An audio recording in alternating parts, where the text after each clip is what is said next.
out the sky onto my heart to cover up what I don't wanna show. I let you in deeper than I let anyone else before. Lining up with my broken pieces, took them all and made them yours. Didn't know when my heart be needed, skipping out, no I can't keep score. When I lose my breath, boy, you got me breathing. Oh, every little thing you do, every time you hold me, take me higher, higher. Every little thing you do, every time you hold me, take me higher, higher. Ooh, you take me higher. Ooh, you take me higher, baby. You take me higher. Ooh, you take me higher, baby. You take me higher. Ooh, you take me higher, baby. You take me higher. Yeah, you take me higher, baby.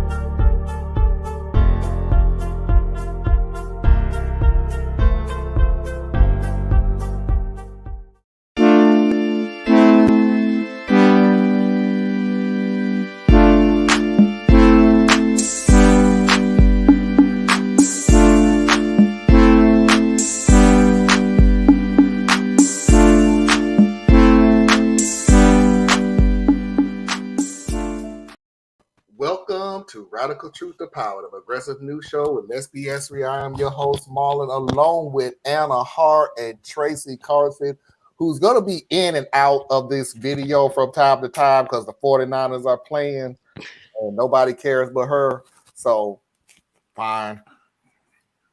Thiers Robinson will be on later on. He's having some technical difficulty, but he will be on later on. As you all know, if you don't know about a thumbnail, wasn't a good week for the Republicans. What a good week. Wasn't a good week for Trump.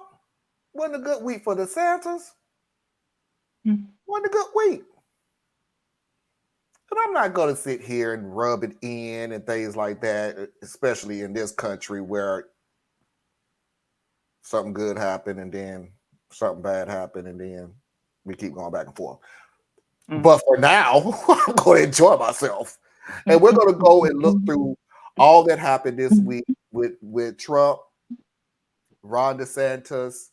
We're just going to go through the whole kit and caboodle of what happened with those two this week. It's probably going to take up the majority of the show because it is a lot, and I'm not going to miss anything. Man just keeps opening his mouth. That's what made it longer. Every time, you know how sick and tired I was. Hey, Theus, how sick and tired I was of going, okay, I got the show set. Did you see what Trump said on? God dang it. Maybe he just said something stupid and I really just don't care. But that's like every time he opens his mouth. That's dude. But anyway, also I'm gonna have another announcement after I go through how is everybody. But first, please don't forget to smash that like button. Don't forget to share with your friend. We welcome the newer viewers and give our love to the family. Please do not forget to subscribe if you haven't already yet. This week was a bad week for Trump, and for that, I have a smile, and I may be sending Garland that apology letter after all. She's not. Let's talk about it. But we will talk about it. Hello, Foxy. Hello, sweetheart. Hello, Mickey. Hey, Mickey. Hello. Fuck that, I'm gonna rub it. Not stop. I'm pretty sure you meant. I've heard that right. Okay. Hello, Theas. And hello, Susan. Hey, Susan. All right. So here's a special announcement if you haven't caught it already before we start the show. If you haven't already, go back to my site, my YouTube website, and take another look, because what I have done was our content, in my opinion, is very great, very phenomenal. But I'm a very realistic person and understand that nobody's going to sit through 3 hours to find that special moments that we be telling you about, where we have those special, just magical moments where everything is flowing. So what I've decided to do during my off time and during my downtime is to split up the 3 hour shows into small bite-sized bits, so everybody can see those special moments that we talk about. And if you like, please like those videos. Please share those videos with others and see if those special moments that we find special is special for them, and just spread the word. So far, I'm getting getting some good reviews on it. Not bad. Anna, how's everything going tonight? Everything's going good. Sorry that I had to leave you all a bit early yesterday. Never apologize. But just a little low energy. Had a support group earlier, so I'm here as long as I can be. I'm gonna get in Tracy while I got her right now. Tracy, how you doing? I'm doing fantastic. The 49ers kick off in about 10 minutes, so I'm here, but I'm also there. But I'm doing great. Try to control yourself and don't scream out touchdown in the middle of the I'm show. gonna try to put myself. I'm trying. I'm gonna try. I said, well, Marlon gonna be mad if I miss this podcast for a 49er game. He'll never let me live it down. So I'm gonna just come in as a sister, as the younger sister, and show support. You're half right. I'm not gonna be mad if you drop this show to watch a 49er game. Will I rub it in that you missed a 4? Yes. Yeah, sure will. I was like, nope, you're not gonna say that about me. And I just dropped a 3-hour video today. Yeah. Yes, you did.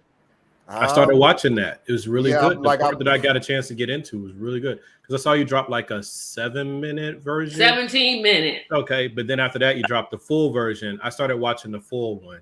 I got today. halfway. I'm halfway through the full version. It's on my watch later list. Yeah, it's on the do it while you doing laundry, shopping. Yep. And you can listen to the podcast, not to promote my own site, but I'm really proud of that forum. We had a great discussion. Your light is shining when you're talking third parties. It's my birthday. I had to stop to figure out Happy birthday! Happy birthday! Happy birthday, Susan. Girl, you're not 64, you're 46. So you're 46. Always remember that. Always reverse the numbers. Yeah, except for when the second number is greater than the first number. Nah, because see, I be 84, and I'm like, nah, that's not gonna work. I'm not looking 14 either. I'm 5. So 84. Nah, that ain't gonna work. I'm 5. Diaz, what's going on, man? Ain't nothing, man. Doing good. How about you? Pretty good. Pretty good. Little sleepy, but I never did take that nap I said I was gonna take. I laid down and I laid down and I laid down. Never went off, so I just You rested. Yeah, I should have took a nap. I never got around to that. I never got around to it. I wasn't busy. Really I just good didn't do nap. it. I was like, let's get this party. Give me a hard time when I take a nap. Yeah, because you go to sleep. That's not naps, man. You hibernate. Let's get this party started.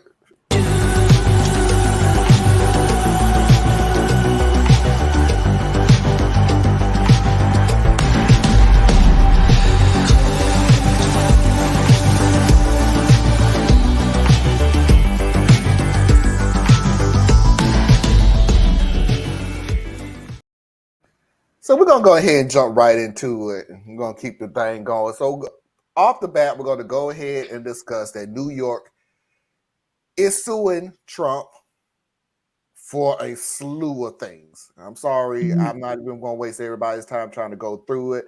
We're just going to get it from the horse's mouth. This is the Attorney General of New York explaining why she and the state of New York is bringing up charges against Trump and his children and a few other people. She said the name, but I don't know exactly what their connection into it. Maybe she'll say it in this, but here we go.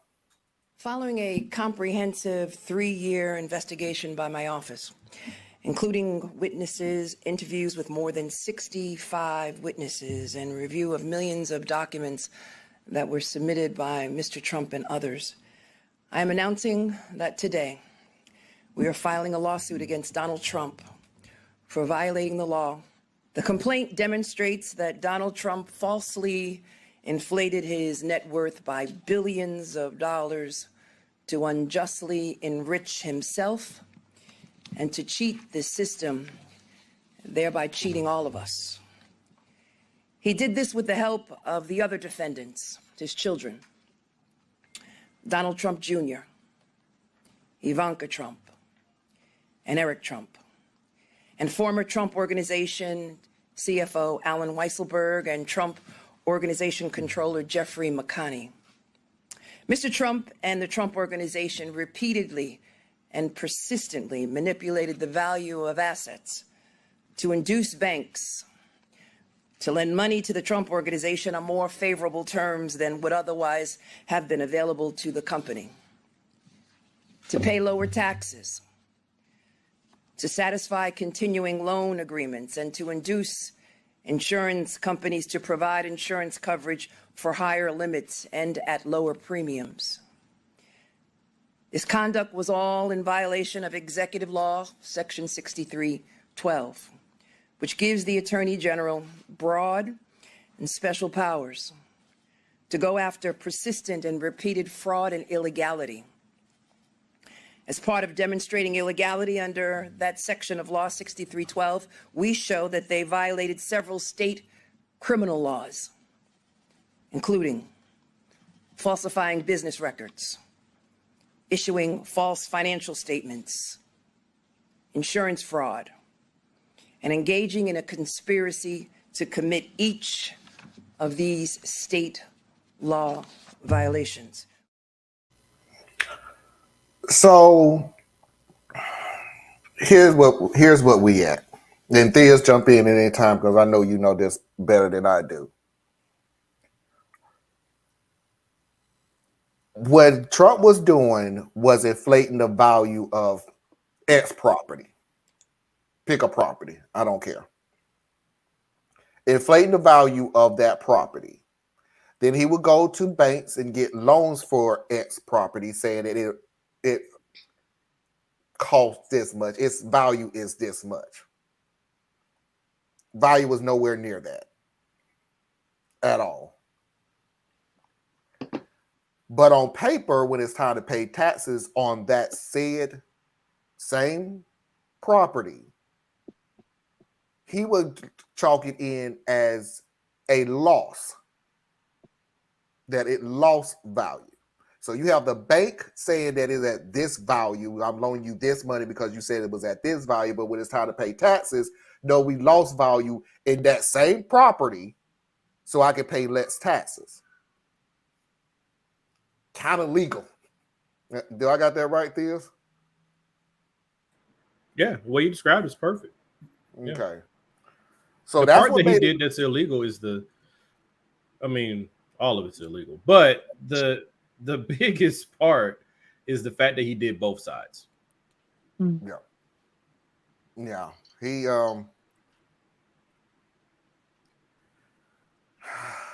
they've been after Trump for a long time. I mean, I literally cannot even remember when this whole New York versus Trump started. And I'm not even trying to it could literally have started in the 80s. I didn't go as far as that. They've been after Trump for a long time. I'm sure that Mickey will chime in, but as anybody who was raised in New York, I was living on Long Island till 15. Everybody knew he was a crook. Yeah, that's everybody knew he was getting away with it. Yeah, it's like, so to say that they've been after him for a long time, is a little bit of a misnomer. Yeah. Because it's not like he's being just chased for the hell of chasing. Like he's connected to some really bad things. You hear developers and people who are close to the developer community tell you there is no real estate, no major real estate that you can do in New York without like organized crime. Like you have to have their consent to be able to do much of anything. So there's a bunch of dirty people being chased by, in my opinion, some crooked law enforcement at the same time, because they look at what they want to look at and ignore what they don't. So, but this time, yeah. So even with this, they're chasing him on the civil side. Because that's what the state is able to kind of go after on this particular level. But they're declining to actually pursue him on state criminal charges. So that part is still a situation where they're like, we have to punish him because we have to make a statement that no one is truly above the law. But because he's a president, no one wants to go first in actually criminally prosecuting him. And it's just this, it's so annoying. It's super annoying. And yes, I really do wish people would start saying his grown children. It makes them like they 3 and 4 years old. Mm-hmm. Dang, Baron. He's been in trouble since the early 70s. Yep. Yeah. But that's the business that he's in. That's sad, though. Yeah, he's been sued forever by his workers, by, yeah. I mean, what? He couldn't include Tiffany? Like, she's not worthy? Like, Tiffany didn't do nothing. They act like she's not part of the family. Why do you think she's going to law school? I mean, this is sad when you have a former president, doesn't have one charge against him, doesn't have 2 cases against him, doesn't have 3. He has 8. 8. I can't. When you have to ask which court case, I say he has 8 court cases against him. 8. That's sad. When you have to sit there and say, which court case are you talking about? The one in Georgia. This is sad. America, we can do better than this. This is terrible. Terrible. I think we are getting exactly what we deserve right now. Because if you decline to take things seriously for an extended period of time and fix the things that need to be fixed, then, things don't get better with time, like something that's like a bridge that has a crack in it. The crack doesn't heal itself. The crack slowly spreads, right? And Trump came along and he is a master of human behavior and compromising people and things like that. I mean, when I look back at it, the dude, he's lied a lot, but he didn't lie when he talked about how he gets his money. He said he is the king of debt.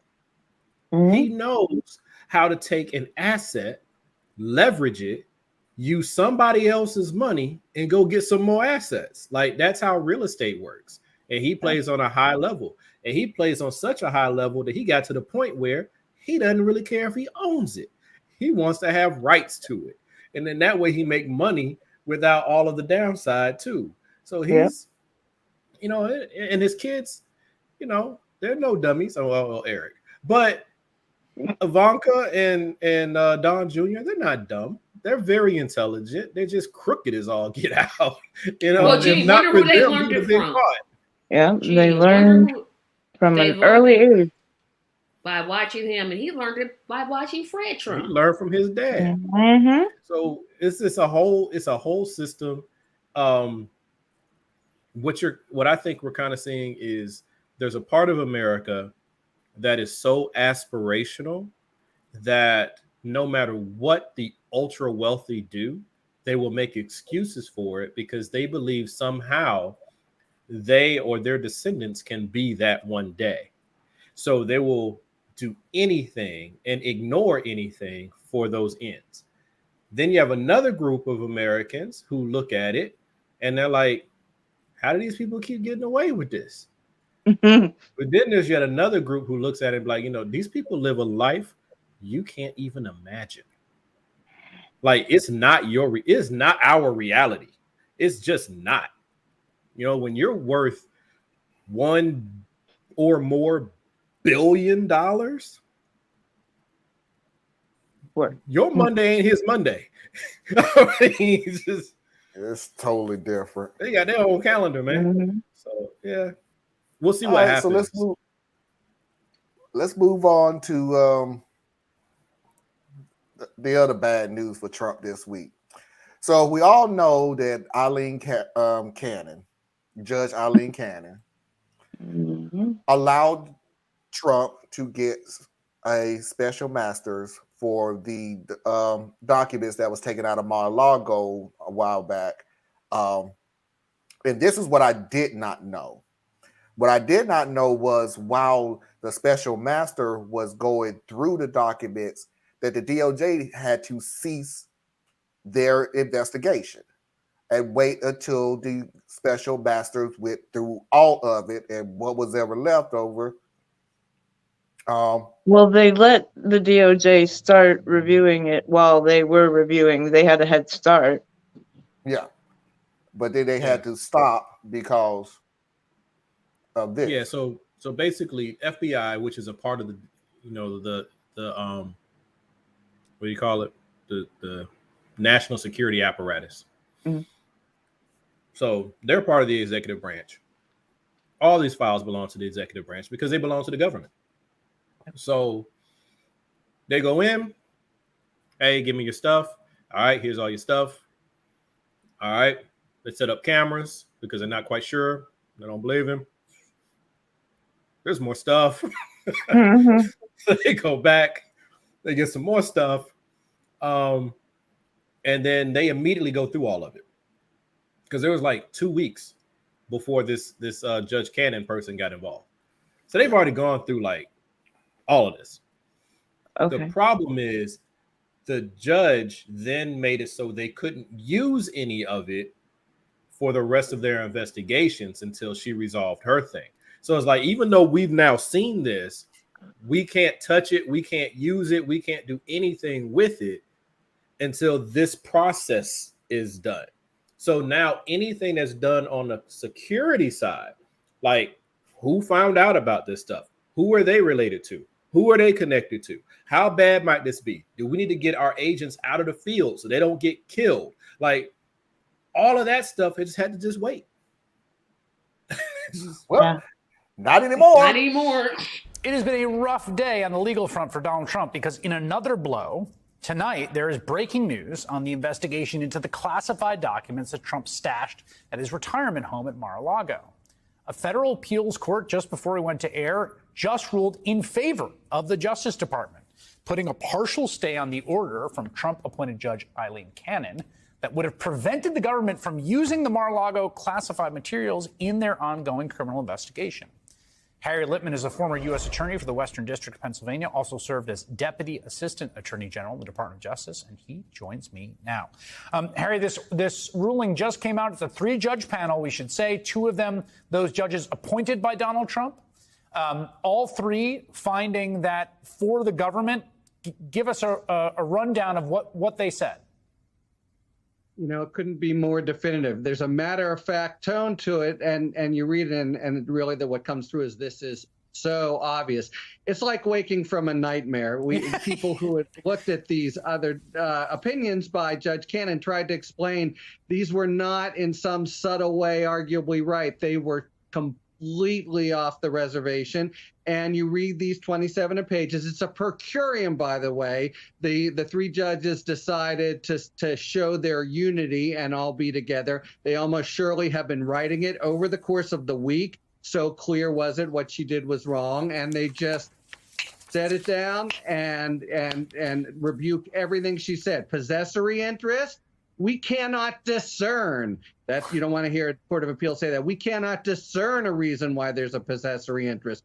Grievance or irreparable injury for having to be subject of a criminal investigation like anyone else because she had given him special treatment. Yep. Forget about it. One after the other. Very methodical, undramatic, but when you, of course, take a step back and see how comprehensive it is, it just completely rebukes everything she did. You know, it's some restoration of faith after a truly heart-stoppingly bad set of opinions from her. And what they get, by the way, is exactly what she refused to give them in her second opinion. They now have the 100 classified documents. They've taken other things off the table. It augurs poorly for her continued mischief in the case.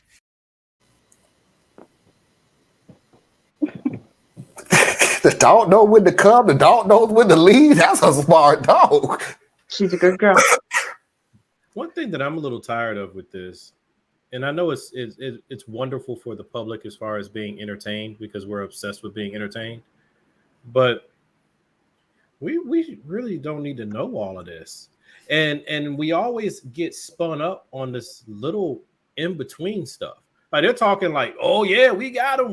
How many times have they said that to us? How many times have they spun us up into something? Look, let the DOJ do its job. All right. We were impatient. They showed that they were doing something. Okay. I still don't have much faith in the DOJ, but that's because I don't like, the law enforcement community that much like that. But they're doing their job, right? Mm-hmm.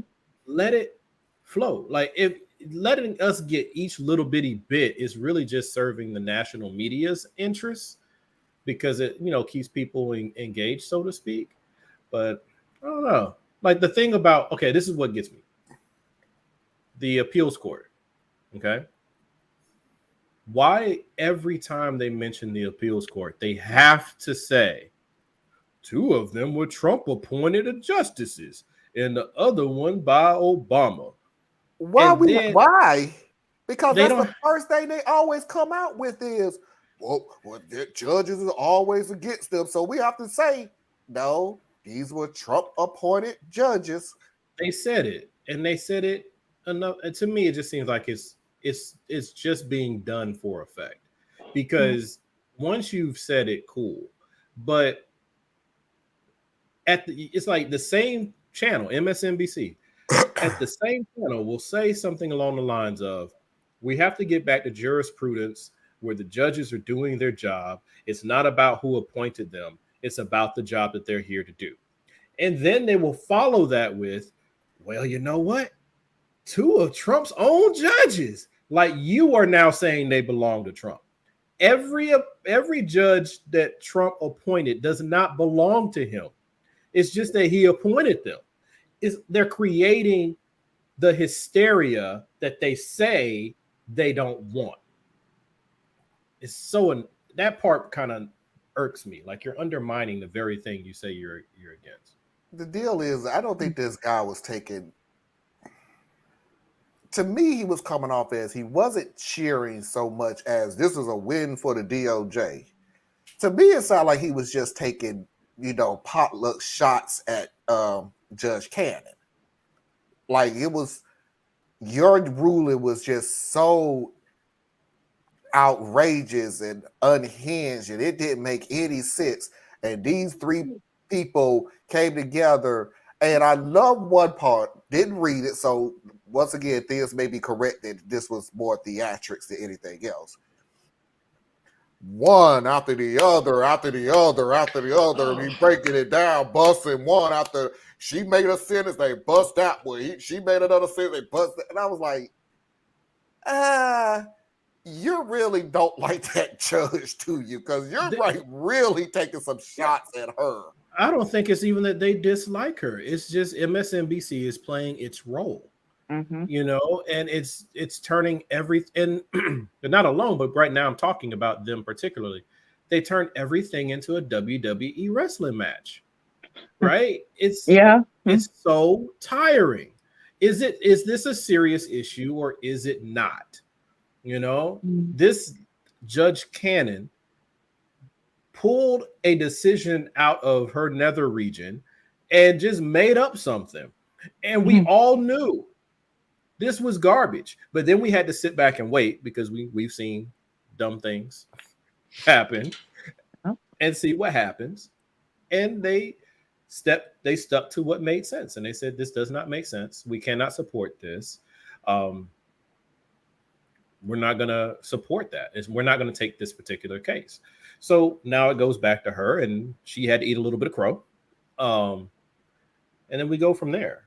I think, Tracy, do you recall, or whoever may recall, in the beginning of all of this, there was a question as to why she even took jurisdiction when it really shouldn't have gone to her in the first place.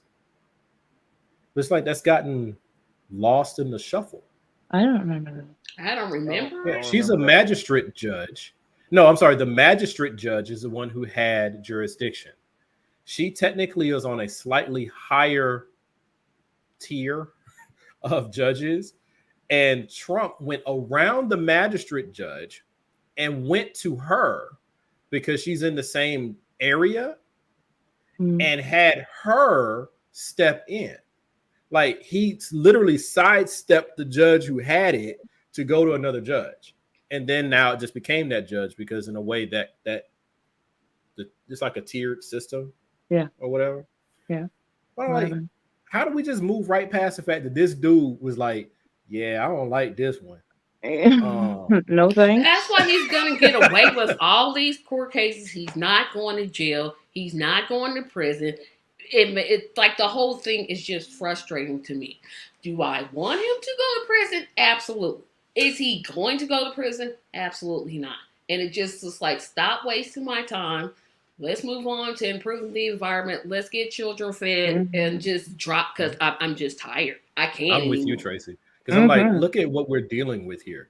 All right, so Trump is not going to prison. I'll go ahead and say he ain't going, okay? Because America will not let this guy be the first one that they go put in prison.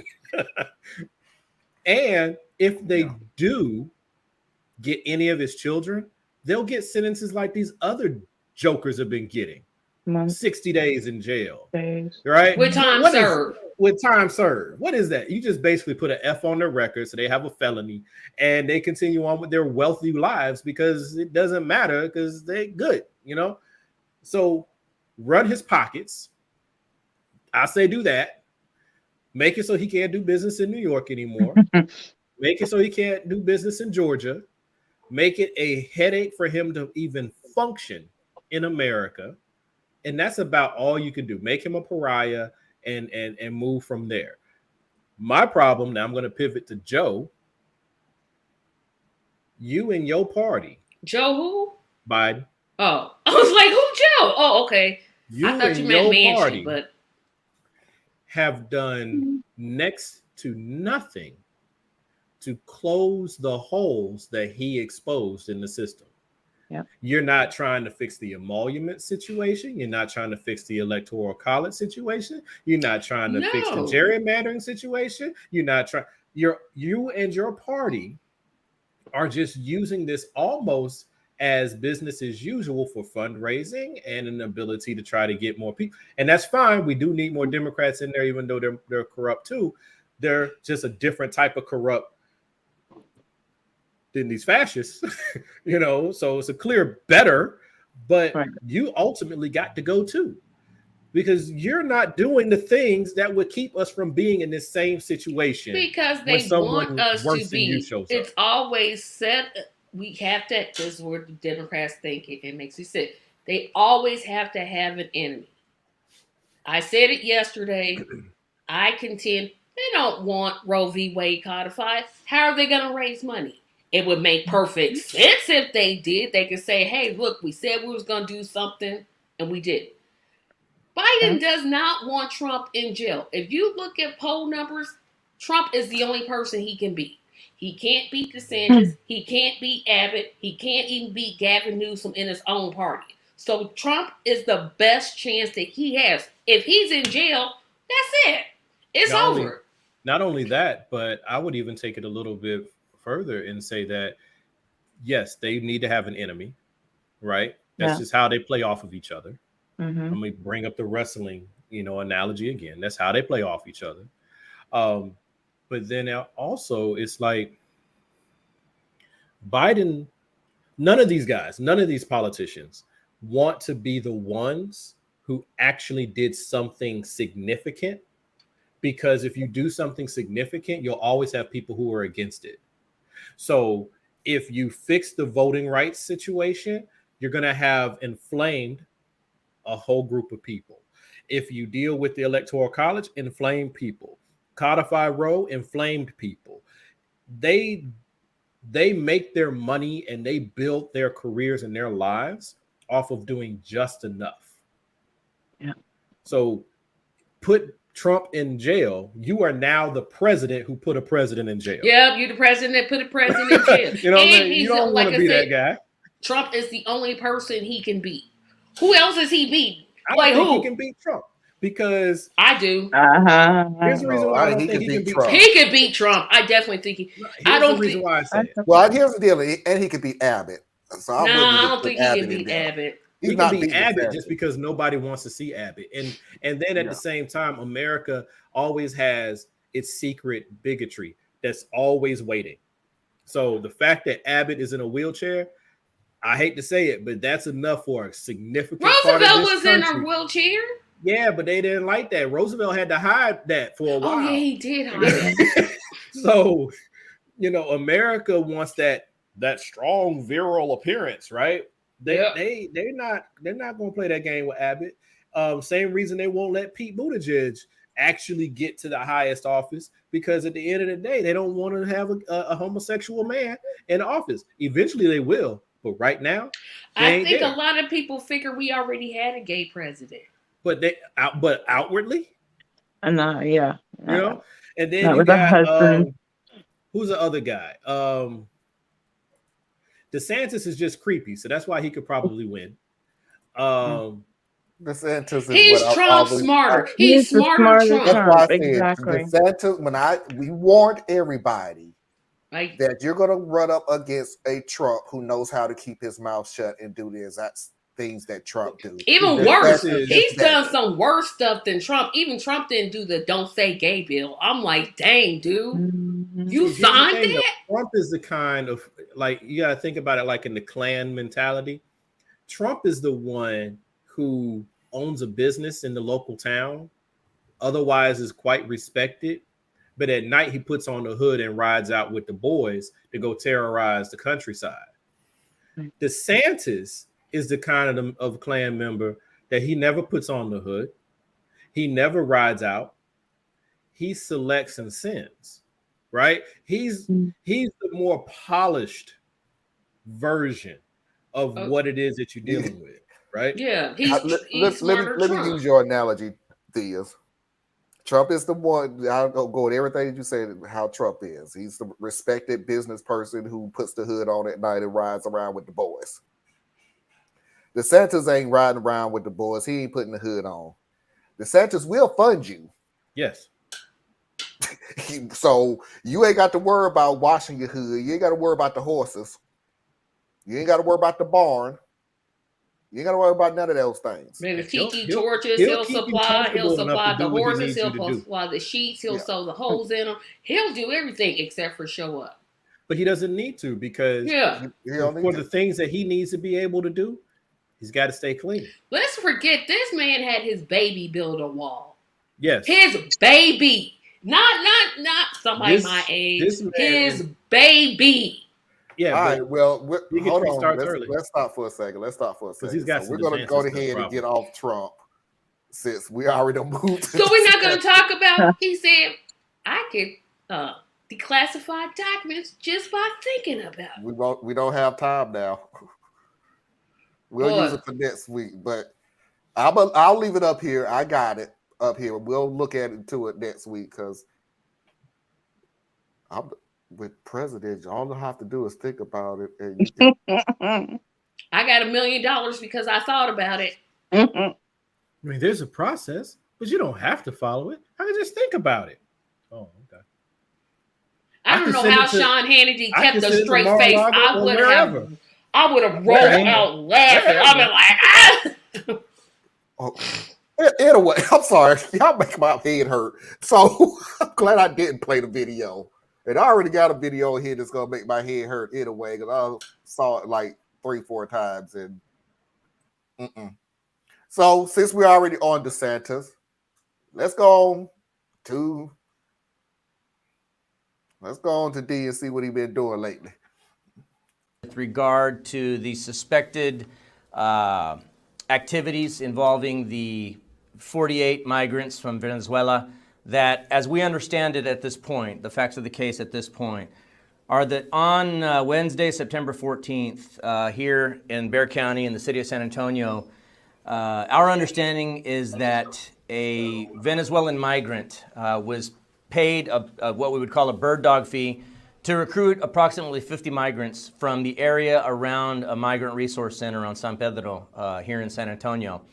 As we understand it, 48 migrants were lured, I will use the word lured, under false pretenses into staying at a hotel for a couple of days. They were taken by airplane. At a certain point, they were shuttled to an airplane where they were flown to Florida and then eventually flown to Martha's Vineyard, again, under false pretenses is the information that we have, that they were promised work, they were promised the solution to several of their problems. They were taken to Martha's Vineyard from what we can gather for little more than a photo op, video op, and then they were unceremoniously stranded in Martha's Vineyard. What infuriates me the most about this case is that here we have 48 people that are already on hard times, right? They are here legally in our country at that point. They have every right to be where they are. And I believe that they were preyed upon. Somebody came from out of state, preyed upon these people, lured them with promises of a better life, which is what they were absolutely looking for, and with the knowledge that they were going to cling to whatever hope they could be offered for a better life, to just be exploited and hoodwinked into making this trip to Florida and then onward to Martha's Vineyard for what I believe to be nothing more than political posturing to make a point. Well, look, we all know that during a political campaign, things can get nasty, things can get out of hand, but when you're playing with human lives of people that are already in a desperate situation, people that again, had every right to be where they were, but were lured under false pretenses, that does tend to bother me quite a bit. And so we are absolutely opening up an investigation into this. Since this past weekend, I've been talking to at least one non-governmental organization involved in the case, LULAC National. Also been talking to at least one attorney involved with representing these folks that are still up on the East Coast, as well as several members of the media, local and national. And all indications are that at this point we are going to be opening an investigation. It is. So, in case nobody knew about this, and I have no idea how y'all don't know about this, I'm going to give you like the Cliff Note version of what happened. And then I'm going to show what the outcome is. Micah Tyler Cohen read what's the aftermath of it. DeSantis using allegedly, okay? We have to use allegedly. It hasn't been proven yet because this could wind up being a federal case now too. DeSantis using COVID relief funds chartered a plane from Florida to Texas. Got somebody to round up Venezuelan migrants with the promise of a better life. Okay, we ain't even going to go into great detail because we're going to get that later. For a better life, if you just get on the plane. The plane was to go to Boston, or I knew I was going to forget the other place. I can't remember what the other place was. It definitely wasn't Martha's Vineyard. I know one of the destinations was Boston.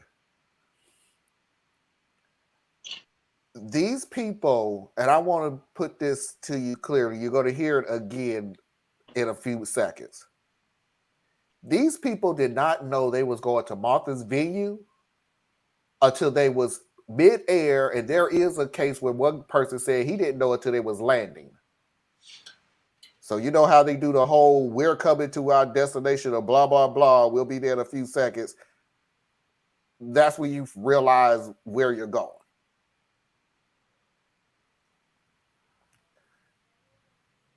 This dude kidnapped these people under false pretenses, and I don't see them several times go on Fox.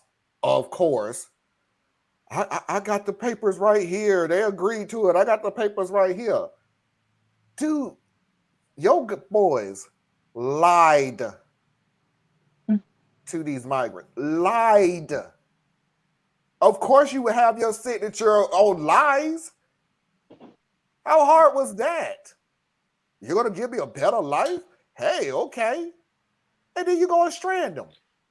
But what I don't understand, and maybe because I'm not, brightest, DeSantis is governor of Florida.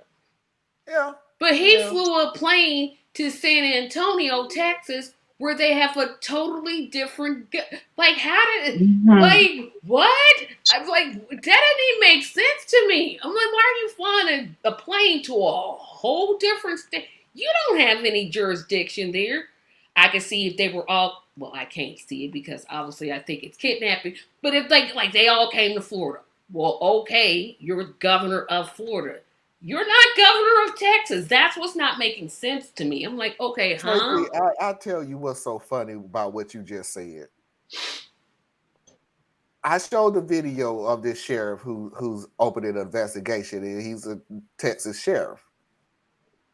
And I said, this is what DeSantis did, and blah, blah, blah. And Foxy looked at me and went, but wait a minute, that's a Texas sheriff, so why are they opening an investigation? I went, yeah, you're right. Wait a minute, I'm messing up.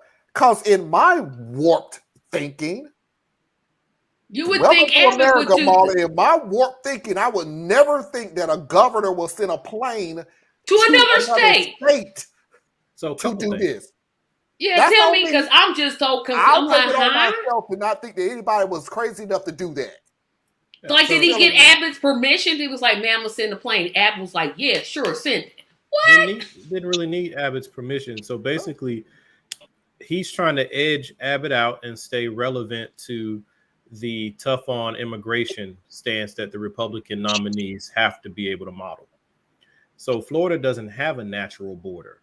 So it's in order for him to play this particular game, he had to send not one, but 2 chartered planes to Texas, along with someone to help train the person who would then go convince people to come get on the planes. So this is very well orchestrated, and it's all being done on the Florida voters' dime. So it's over 60,000. It was some crazy number that starts with a 6. It roughly broke down to $12,000 per migrant spent to do this. I'm sorry, $1,200 per migrant to do this, right? Okay. So you tell me what flight costs $1,200 to go from Texas to Martha's Vineyard, right? So you've already been fleeced just on the numerical side of this. But the reason why DeSantis had to get in is because he needs the bona fides. He needs to show that he is tough. He needs to show that he's part of this tough on immigration stance. So he did this to do that. And it's all part of what he and Abbott, and there might have been a couple others, but those are the 2 ringleaders, have been doing all along, which is putting people on buses and sending them to Illinois, New York, and DC. So this is a continuation of what they've already been doing. What he just did, though, was up the ante, because I guess he couldn't find enough immigrants. So he wanted to be like, oh, there's a fresh batch. Because he's not sending Cuban immigrants and saying, hey, get on this plane and go to Martha's Vineyard. He would never do that. You don't touch Cubans. Yeah, because Cubans, they're his base, right? Cubans. I mean, it's not. I guess maybe it's not for me to say, but I'm saying anyway.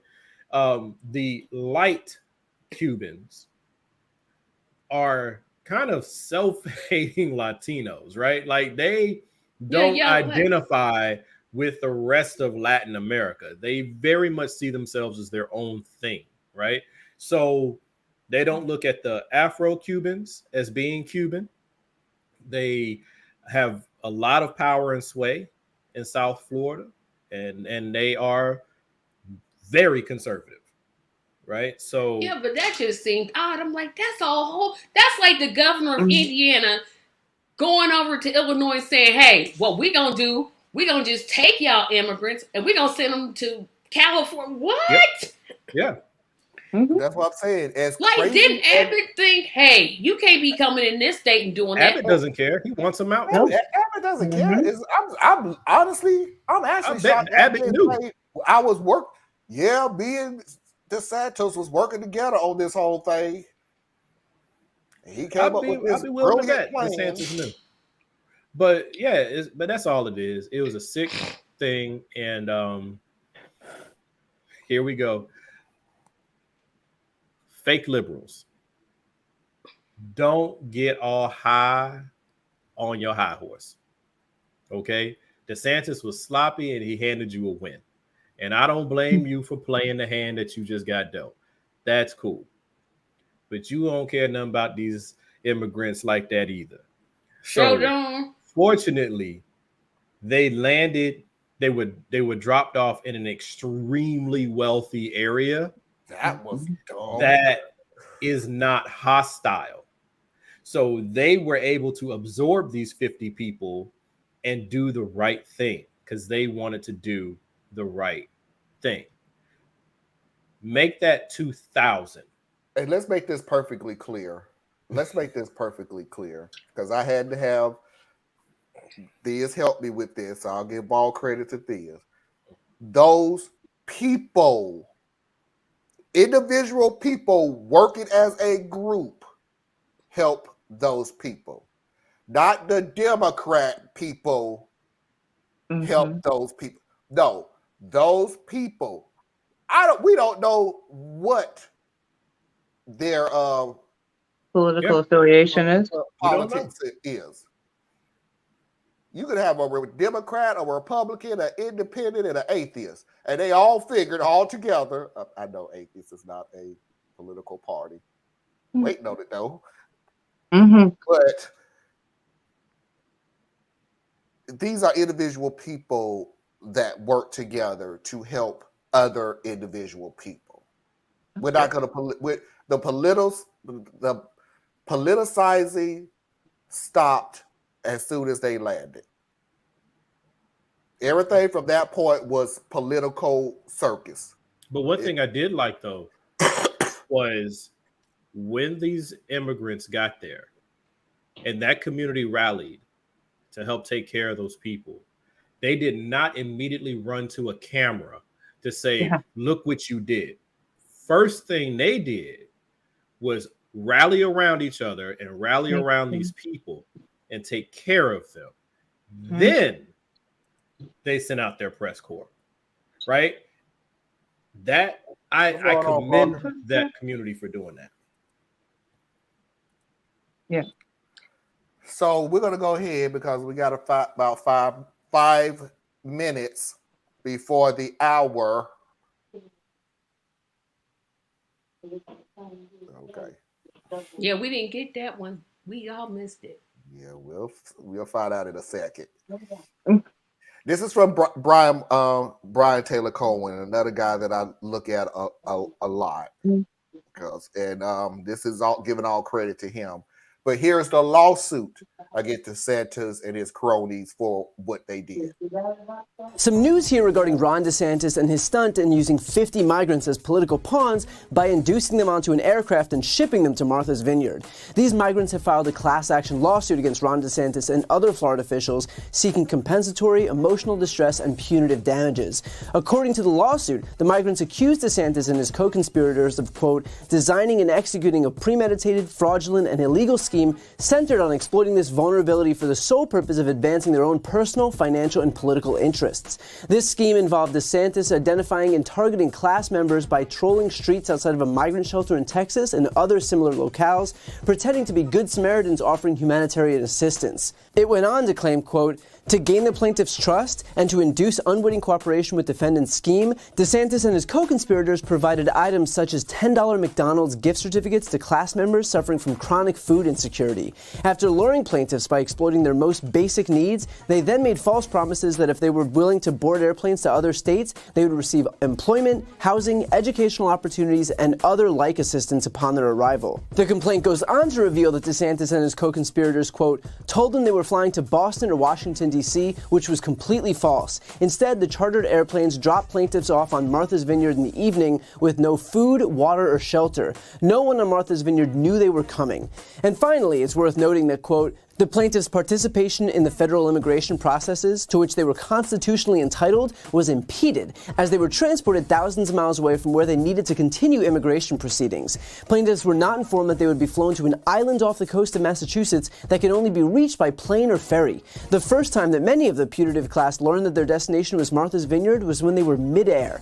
When they arrived, they were not provided with any of the goods and services which they were promised by defendants. They felt defrauded and tricked and were traumatized by the experience.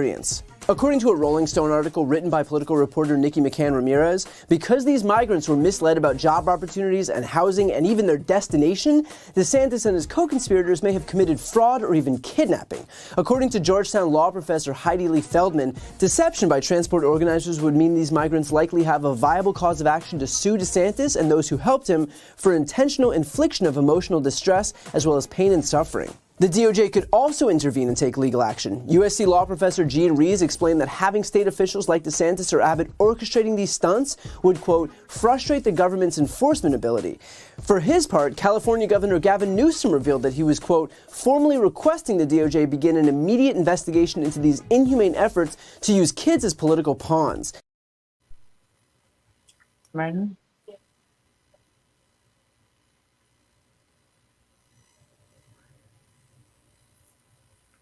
We can't hear We you. can't hear you.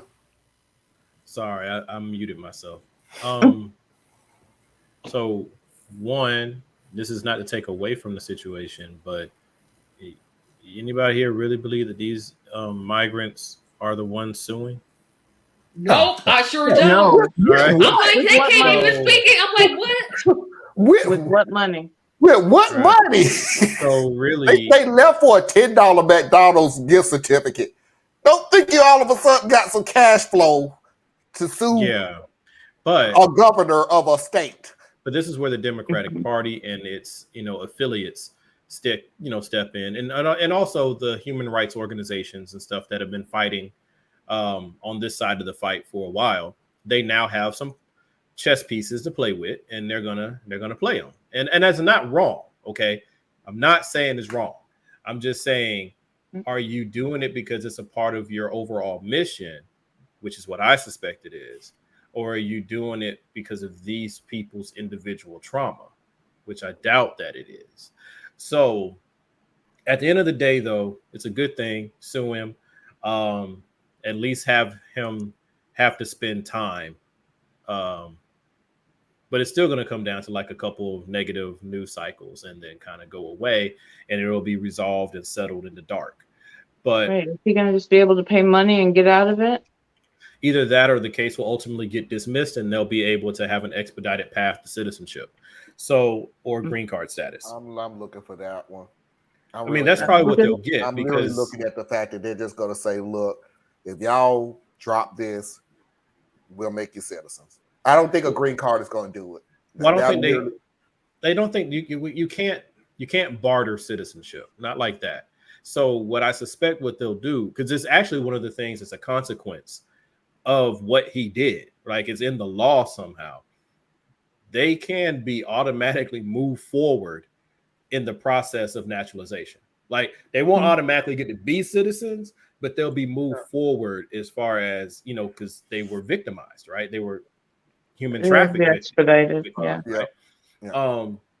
So long as they can make the case of human trafficking, which will be very difficult because you're going up against a governor. All right. So if they can make that case, then that'll work. Why does that make a difference, Sid? Because America has a certain way that it treats its connected and its elite. So this can easily be kind of shifted and twisted around in the courts to turn into more of a political bad faith moment. Like, this is something that DeSantis and his team should not have done. It was political malpractice, and it was just kind of slide off on that side, as opposed to going right at it and being like, you deliberately kidnapped or abducted these people and then left them stranded. And this is where the government case comes in about them obstructing justice. What made this, I think I said this before, but what makes this another level worse is these people all have court dates at the immigration offices around the country, and you purposely dump them as far away as possible from those locations. So they're in violation of immigration standards now. That's low. Very, very low. You know, so with what resources are they going to be? Yeah, I don't want to be Debbie the Downer on Gavin Newsom. I really don't. But this guy is about the biggest phony that I have. I'm like, dude, if you don't shut up, like, why aren't you? I kind of like him. I don't know. I like Gavin Newsom. He has a used car sales Weissman, like vibe going for. I'm like, dude, he feels like a politician. Like that's what he feels like. He feels like a politician. So I'm like, that's kind of you're kind of the job you're applying for. So I'm like, dude, he's an old-fashioned politician. Like, now, you granted, in California. I tell you this much. Man, I can't hear you talk, dude. Something about your voice just seemed like it's agitating, isn't it? Did you just smoke a whole pack of cigarettes before you did this interview? Because it's like, are you okay? No, we just got done listening to. I like Gavin Newsom. I don't have an issue with the policies of Gavin Newsom. But when he did that interview, and I think that they need to go, and I went, "Oh my God, is you okay? Are you sick?" No, he's not okay. He just got used car salesman vibes, today, dude. You need to go gargle something, and you need some salt water, and you need something to. That's not good. Well, I'll tell you what. If you put Gavin Newsom up against Donald Trump, then Gavin Newsom will probably win.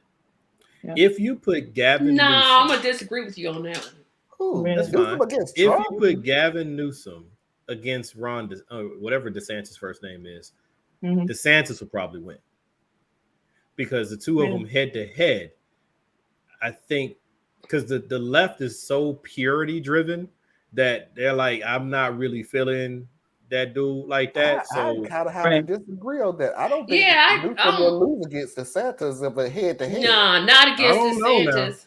DeSantis is scary to everybody. Now I'll tell you this. Because DeSantis is losing against the Democratic governor candidate. I'm like, he can't even look like he's not even gonna beat that guy. I'll be he ain't losing to Charlie. If it's that big old Democratic panel that they have and everything, and DeSantis and Newsom just happen to be on that same panel talking, DeSantis is going to walk away viewed as the winner. Because it's just going to be too much noise, and DeSantis, just like Trump, is just the loudest. Newsom is not a loud person. DeSantis is also more shrewd. Like, take Trump's politics and take Cruz's intelligence and debating skills, put them together and eliminate the creepiness, and you have DeSantis. Right, DeSantis is creepy to me. I'm like, he's creepy, but like Cruz gives you like that. No, Cruz should be in prison somewhere, right? Like he makes me feel icky. I'm like, ugh. Right. So I get what you're saying. DeSantis is more presentable, Than Cruz, Than Ted Cruz, I'll give you that. DeSantis is the person that you know is just so icky that you know I don't want to shake your hand, dude. I don't. Ted Cruz, you don't even want to be in the same room with him. Yeah, thank you. Cruz is you're really like, go away. Room with you, dude. Like, I feel like something. Like, could you stay over on that side of the stage and I'm on this side? Your body and land on me. America is obsessed with image and feel, and DeSantis feels like a politician, and he feels like a CEO. I'm telling you, that's how he feels to people. His politics are abhorrent, but he's not scary. Trump is scary. But we were comparing him to Ted Cruz. Right. Well, yeah, I brought Ted Cruz in just because he has great debate skills and he's crafty, but he's really more like Gollum from Lords of the Rings, right? So he's a nasty little creature. But Mickey, you know what? Name a politician. Name a politician who don't. Yeah, because even Biden flutters. I mean, especially right now where we're talking the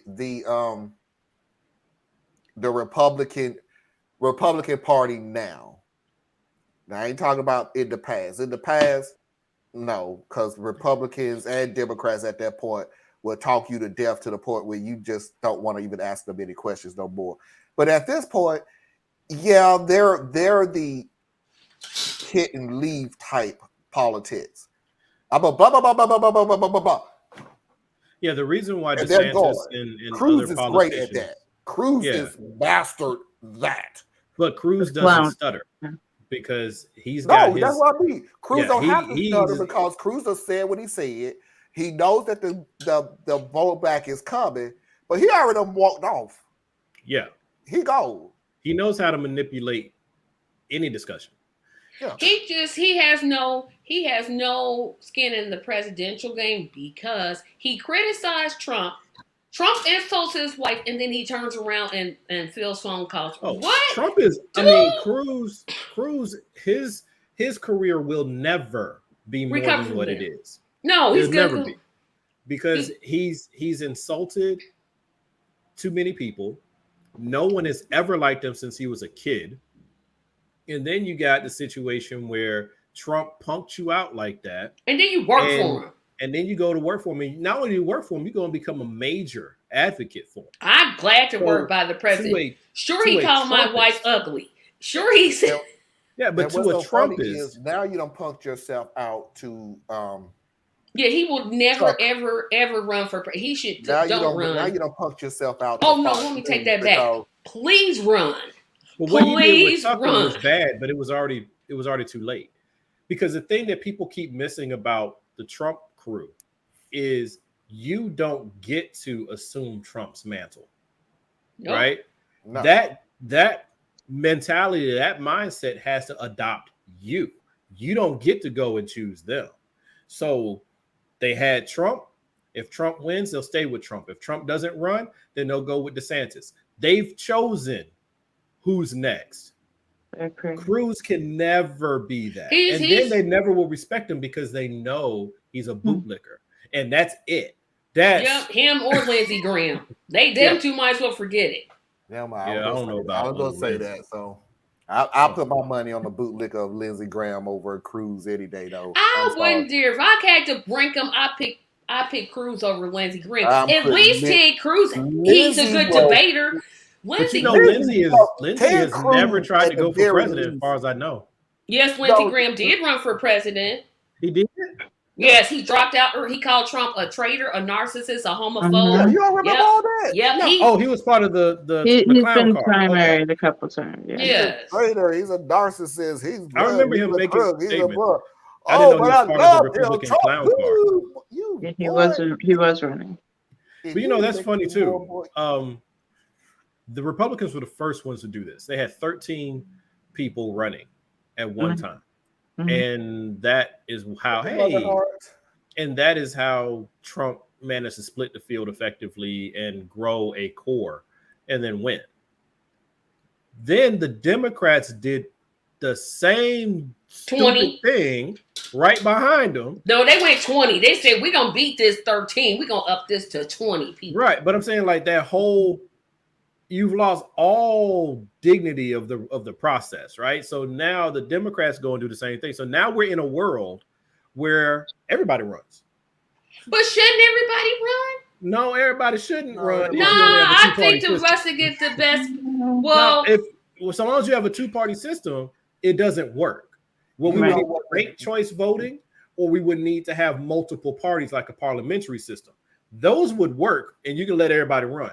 But when you only have two parties, ultimately, all you're doing is splitting and resplitting the vote within the same little. But usually they all coalesce behind the nominee. Only at towards Tracy, the end. it's not going to change, and I can tell you exactly why it's not going to change. I can tell you the exact person that created it to never change. I'll let y'all guess who it is. You said you were gonna tell us. Yeah, you did say you was gonna tell us. Okay, now I'm gonna let y'all guess it. Because we don't know. Are you talking a Democrat, a Republican? He was a Democrat. Bill Clinton. Nope. Barack Obama. Barack Obama.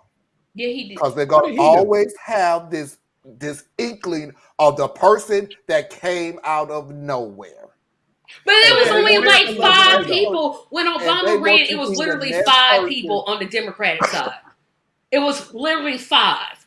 I know. It was Hillary, Obama, John Edwards, to these things and thinking to themselves, "I don't stand a chance in hell, but maybe I do stand a chance in hell because nobody knew anything about me, and I'm gonna come out of nowhere and lap the field." He didn't really come out of nowhere. Hillary was just such a terrible candidate. No, they literally chose Barack Obama and they put him up against Hillary just to see which one of the two. They didn't care which one won, but those are the two that the Democrats wanted, period. Like it was, they didn't care. All the rest of them didn't matter. Those they were were the like, two okay, that we were going to have to choose from. And ultimately, Hillary stumbled. And I don't know, in weird fashion, sexism actually outran racism for one election cycle. I don't think that first time, her campaign the first time was actually better than the second when she actually won the nomination, because she wasn't running on, I'm a woman, look at me. That second one, I'm like, girl, we got to vote for you more than. What hurt her though was her. Well, no, it wasn't even that. Like Bill is what really hurts her. But what really hurt her though, which it really as shouldn't. A Democrat. Oh, I agree. It shouldn't. But as a Democrat, you cannot clinch the nomination without the black vote. Not right now. Now, next 2 election cycles, that's going to change. But right now and going towards the past, you need the black vote. They put the first black dude up against her, and he was squeaky clean. So she didn't have a chance. I mean, by running the numbers, she didn't have a chance at that point because everybody was watching Barack Obama. Like, does he have a chance? I don't know if he has a chance. I don't know. Oh, he's doing good. Oh. And then that was it. But then the second election, she should have won. She did win by the numbers. Okay. But the Electoral College is still there. You had the Russian interference. You had the James Comey thing. Yeah, it came out 2 days before the election. Oh, well, what? The biggest thing was her that hurt her is the fact that she's a woman. Because on paper, her resume is better than nearly anybody in recent history to ever run for that office. No, but she got Bill attached to her. That was what hurt her. Because if she didn't have him attached to her, she would have. I don't know. I think sexism still got in the way because in the evangelical community, as well as even in the black evangelical and Baptist communities, there's this thing about a woman being in charge like that. And you could hear the rumblings because back then I was in the church, but you could hear the rumblings. Like, I don't know. So there are so many things that were kind of, but at the end of the day, she had the most votes. She really lost because the Midwest was like, nah. But she didn't campaign in the Midwest either. She didn't, but she didn't show. Yeah, she ran a bad campaign. Like she was like, I'm not going to this state or this state. No. Michigan, Wisconsin, Ohio, and Minnesota. Why you gonna skip them 3 states? Why? That's like skipping California. You could skip California because you know. Skip Cali, I guess. You can because it's gonna go Democrat. Like really, like California's not gonna go Republican. Like aside from the bad press cycle, I'm like the Democrats should just ignore Florida. It's Republican. Why pay attention to it? Yeah, but they have to go because if you ignore Florida, you'll have a bad like the news cycle would eat you alive. Yeah, they didn't go to Florida. Why not? Marlon, you muted. We can't hear you. Nope. Why did I mute myself? We don't know. So I'm gonna go ahead and put a stop, and what we're going to do is go ahead and go into our 3-minute break to reboot and refresh. And the reason that I yelled out we had 5 minutes to go was that at that time it would have been 1 hour. We're now 17 minutes over. So now you know. You probably shouldn't have muted yourself. Because we was just sitting here. That's what it was. So we're going to go ahead and reboot and refresh, and we'll see you on the other side with a returning Real or Nah.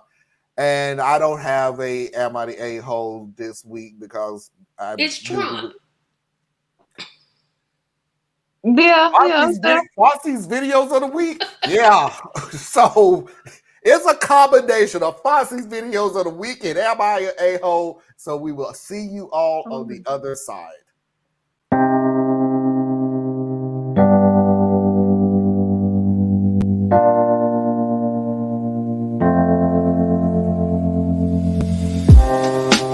Living for weekends, wishing I could take a break from this world. Running on a hamster wheel, but searching for something I can't feel.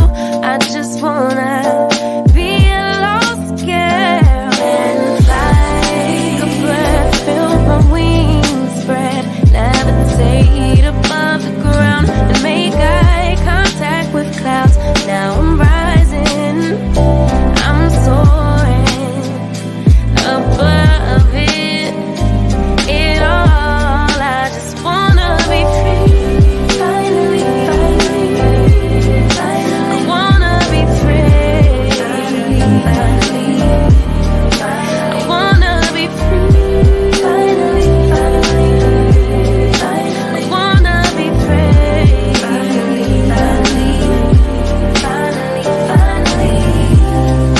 I always stay dreaming, never imagine I lose my spark.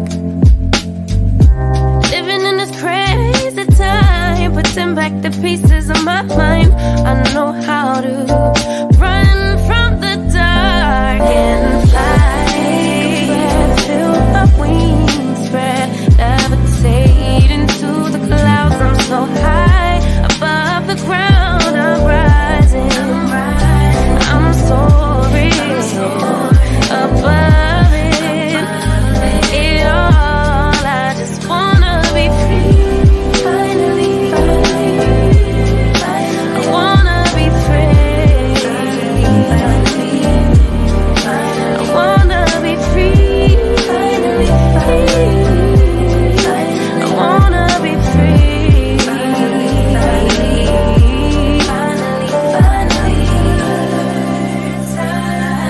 I got to abide you. I'm rising, I'm soaring above it all. I just wanna be free, I wanna be free, I wanna be free, I wanna be free, finally.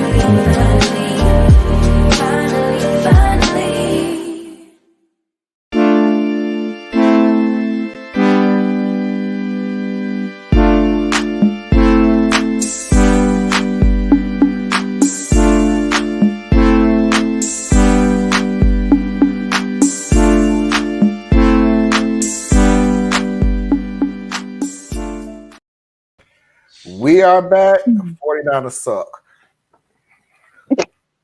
Pissing me off. We winning 7-3, but Jimmy G just went down. I'm like, oh no, not my season. Pissing me off. Before we even get started, let's go ahead and pay these bills. Please do not forget to go to TracyMediaLLC.com, her Patreon page. Please help support her in all her causes. Please do not forget to go to Patreon.com/ComplexMind. That is this Patreon page. Help him with all his causes. Please do not forget to go to Patreon.com. Radical Truth to Power is spelled exactly the way it is spelled. Capital R, capital T, capital T, capital P. Please do not forget to go to Anna Hart's website, BorelliEtc.com. Learn something that you never thought that you need to learn, but you truly do.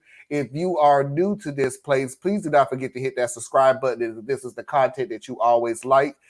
Please do not forget to hit that notification bell so you will get all our new content, including a short clip version of the whole show starting tonight and into tomorrow, so you don't miss when those things come up. And as always, please do not forget to hit that like button to let everybody know that we are live right now, and go ahead and tickle the balls of the algorithm so we can get things going.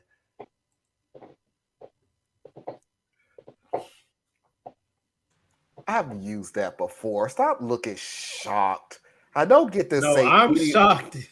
I don't Anna get to say any has of these been things on sucked into Tracy's your show. I've been building poor this stuff up behavior. all week. I get to release it. Balls Our release it. dear sweet I get Anna to release has all been this stuff. corrupted by her affiliation or association with you. And I was already corrupted. I'm the only one left pure and wholesome.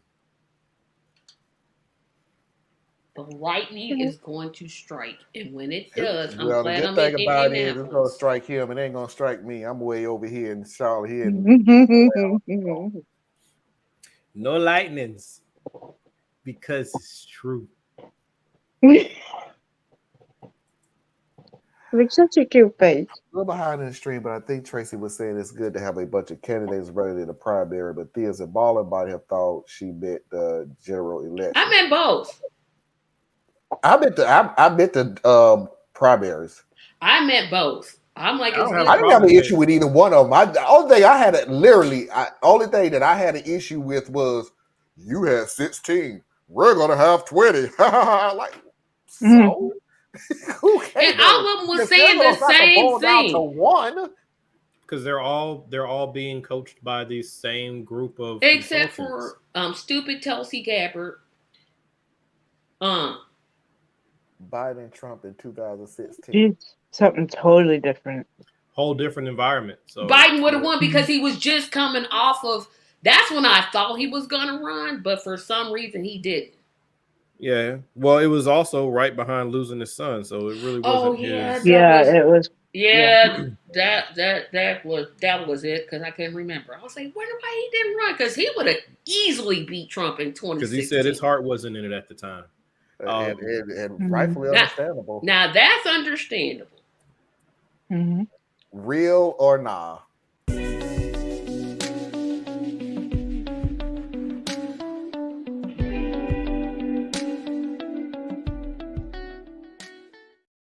I'm not gonna say a word one way or the other. When I looked at some of the shows that I was doing, I think I was giving myself away on a lot of things. So I'm not gonna say anything one way or the other. We're just gonna get into the video. Clothes were drying, so I live in a basement suite that has a laundry room next to it. The room is shared by me and the family that I'm renting from as part of the rental agreement. One day a week, the family will unlock the door in the laundry room that leads to my suite, and thus I'll have access to that room for the day. I put my clothes in the machine and then shut the door to the suite so that I don't hear all the ruckus. There are stairs in the laundry room that lead up to the rest of the house, so I assume that's how they access the laundry room. I had my clothes drying in the laundry room. All of a sudden, I hear yelling from the wife, and next thing I know, an ambulance has arrived. I soon learned that, 1, apparently their 4-year-old opened up the dryer and climbed in, and that 2, their dryer was faulty, so it doesn't shut off when you open the door. So yeah, the kid was tumbling in there while the door was open because the machine didn't automatically shut itself off. Luckily, the kid turned out to be relatively fine. But now, the landlord and landlady want me to reimburse their son's ambulance and medical bill totaling $8,400. Apparently, they don't have insurance. Their logic is because it was my laundry that the kid climbed into. I don't think that I'm responsible because, one, I'm not in charge of watching their kid. I'm paying an insane amount of rent to begin with, and I didn't agree to babysit anyone. And second, it's their faulty laundry machine. Still, they're insisting, so I'm not sure. I went to a forum that was oriented towards landlords to see if I was really responsible. I was asked if the family ever raised rent. I've been living there for 1 year and 4 months, so I admit that no, they didn't raise rent when they could have. But still, they didn't do it for charity. I pay my rent on time every time, and I don't cause a problem. I assume that them not collecting a little extra is still better than the risk of trying to find a tenant that isn't troublesome.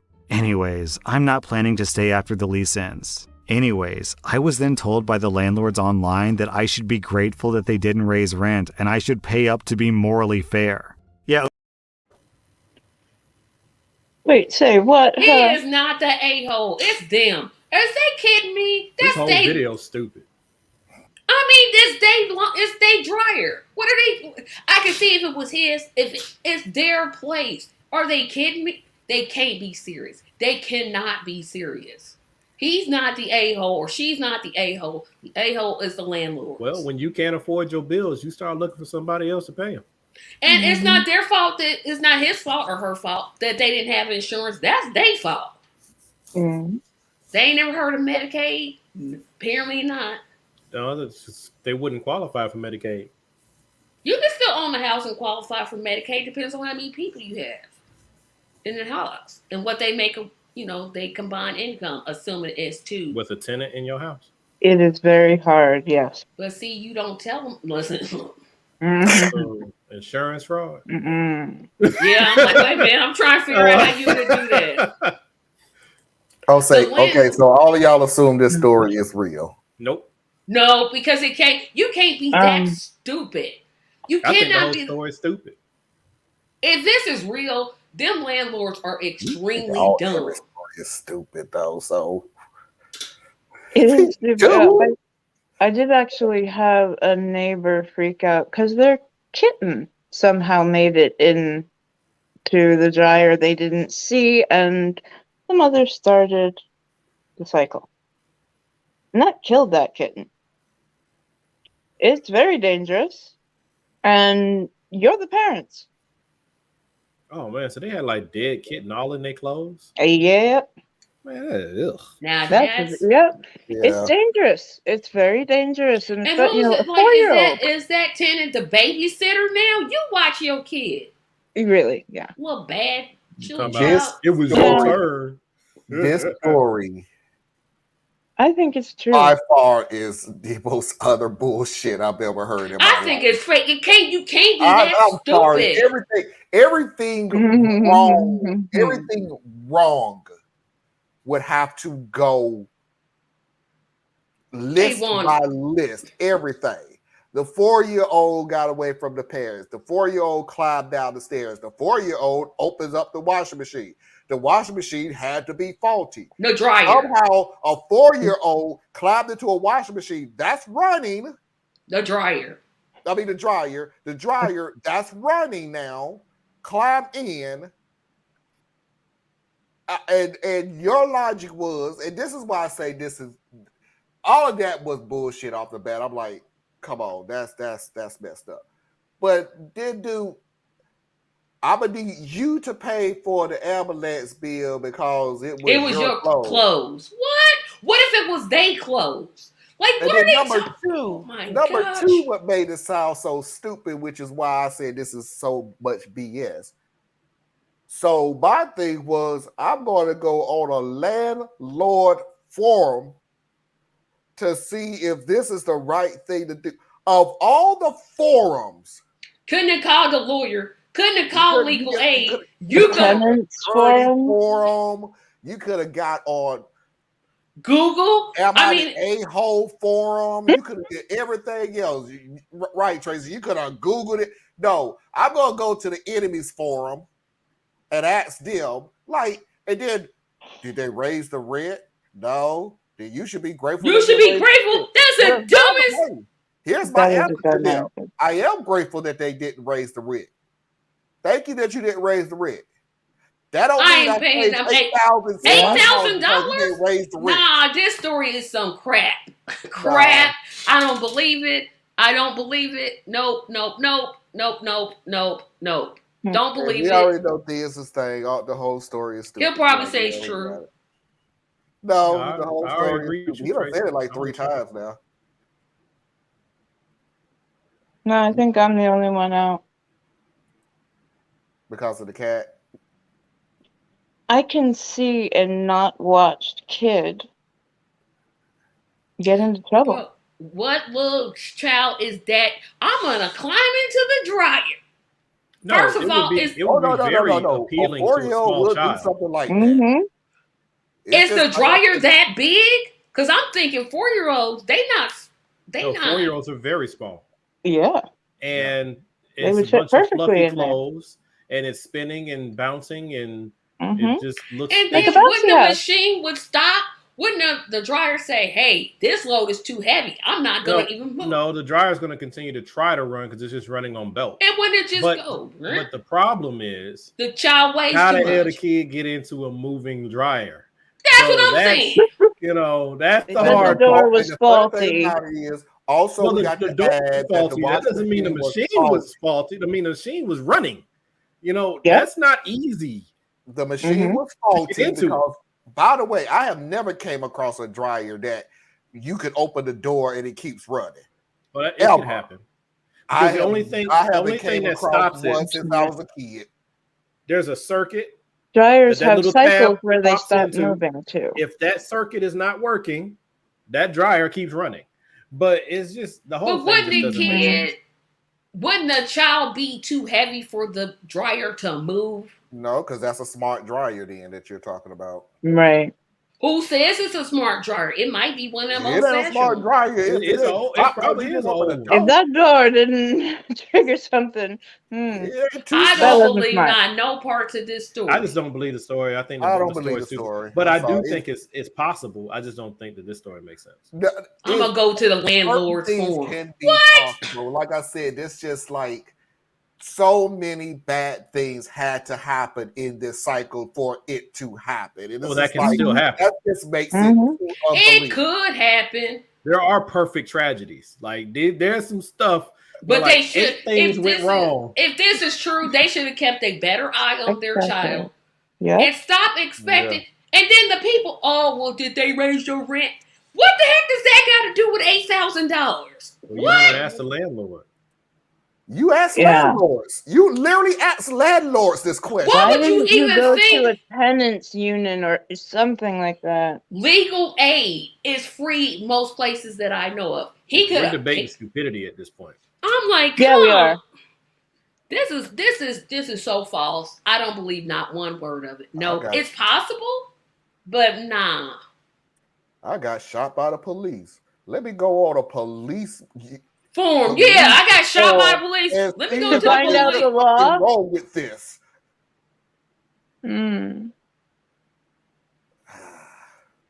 Still not as Foxy's- bad as the grandmama trying to abduct the business. Foxy's videos of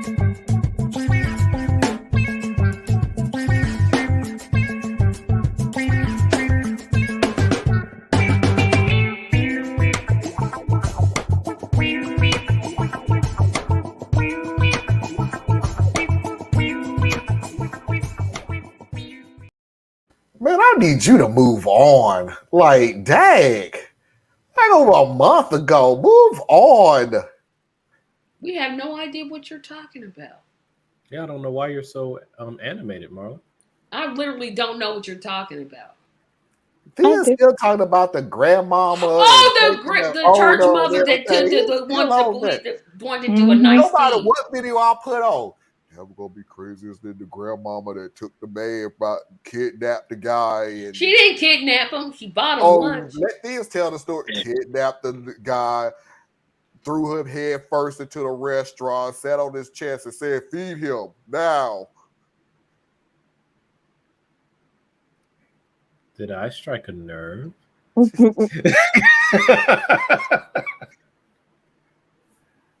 First video, Trump an idiot. Right now, in a number of states, the laws allow a baby to be born from his or her mother's womb in the 9th month. It is wrong. It has to change. At no point. That's when babies are supposed to be born. No, you missed it, Tracy. You missed it. That's Yeah. wrong. It's wrong Nope. for the child to be born into. No, I'll play it again. Yeah, because apparently I must have missed this one. Right now, in a number of states, the laws allow a baby to be born from his or her mother's womb in the 9th month. It is wrong. It has to change. At no point in your rambling, incoherent response. Well, yeah, I must have missed that one. I'm with Tracy. The dumbest thing that he said was that babies are being allowed to be born in the 9th month. Yeah, right. You're right. His I missed what he or was her saying. mother. He was being woke. Well, I mean, Did somebody was he tell him, really? Because, hey, like, person. maybe he was sloppily trying to invoke the gender versus sex argument, but I don't think he was. I think he was just being Trump, and he's talking about it could be a boy or it could be a girl baby, but they're letting them be born in the 9th month. Can you believe that? Yes, that's when they're supposed to be born. Or her mother.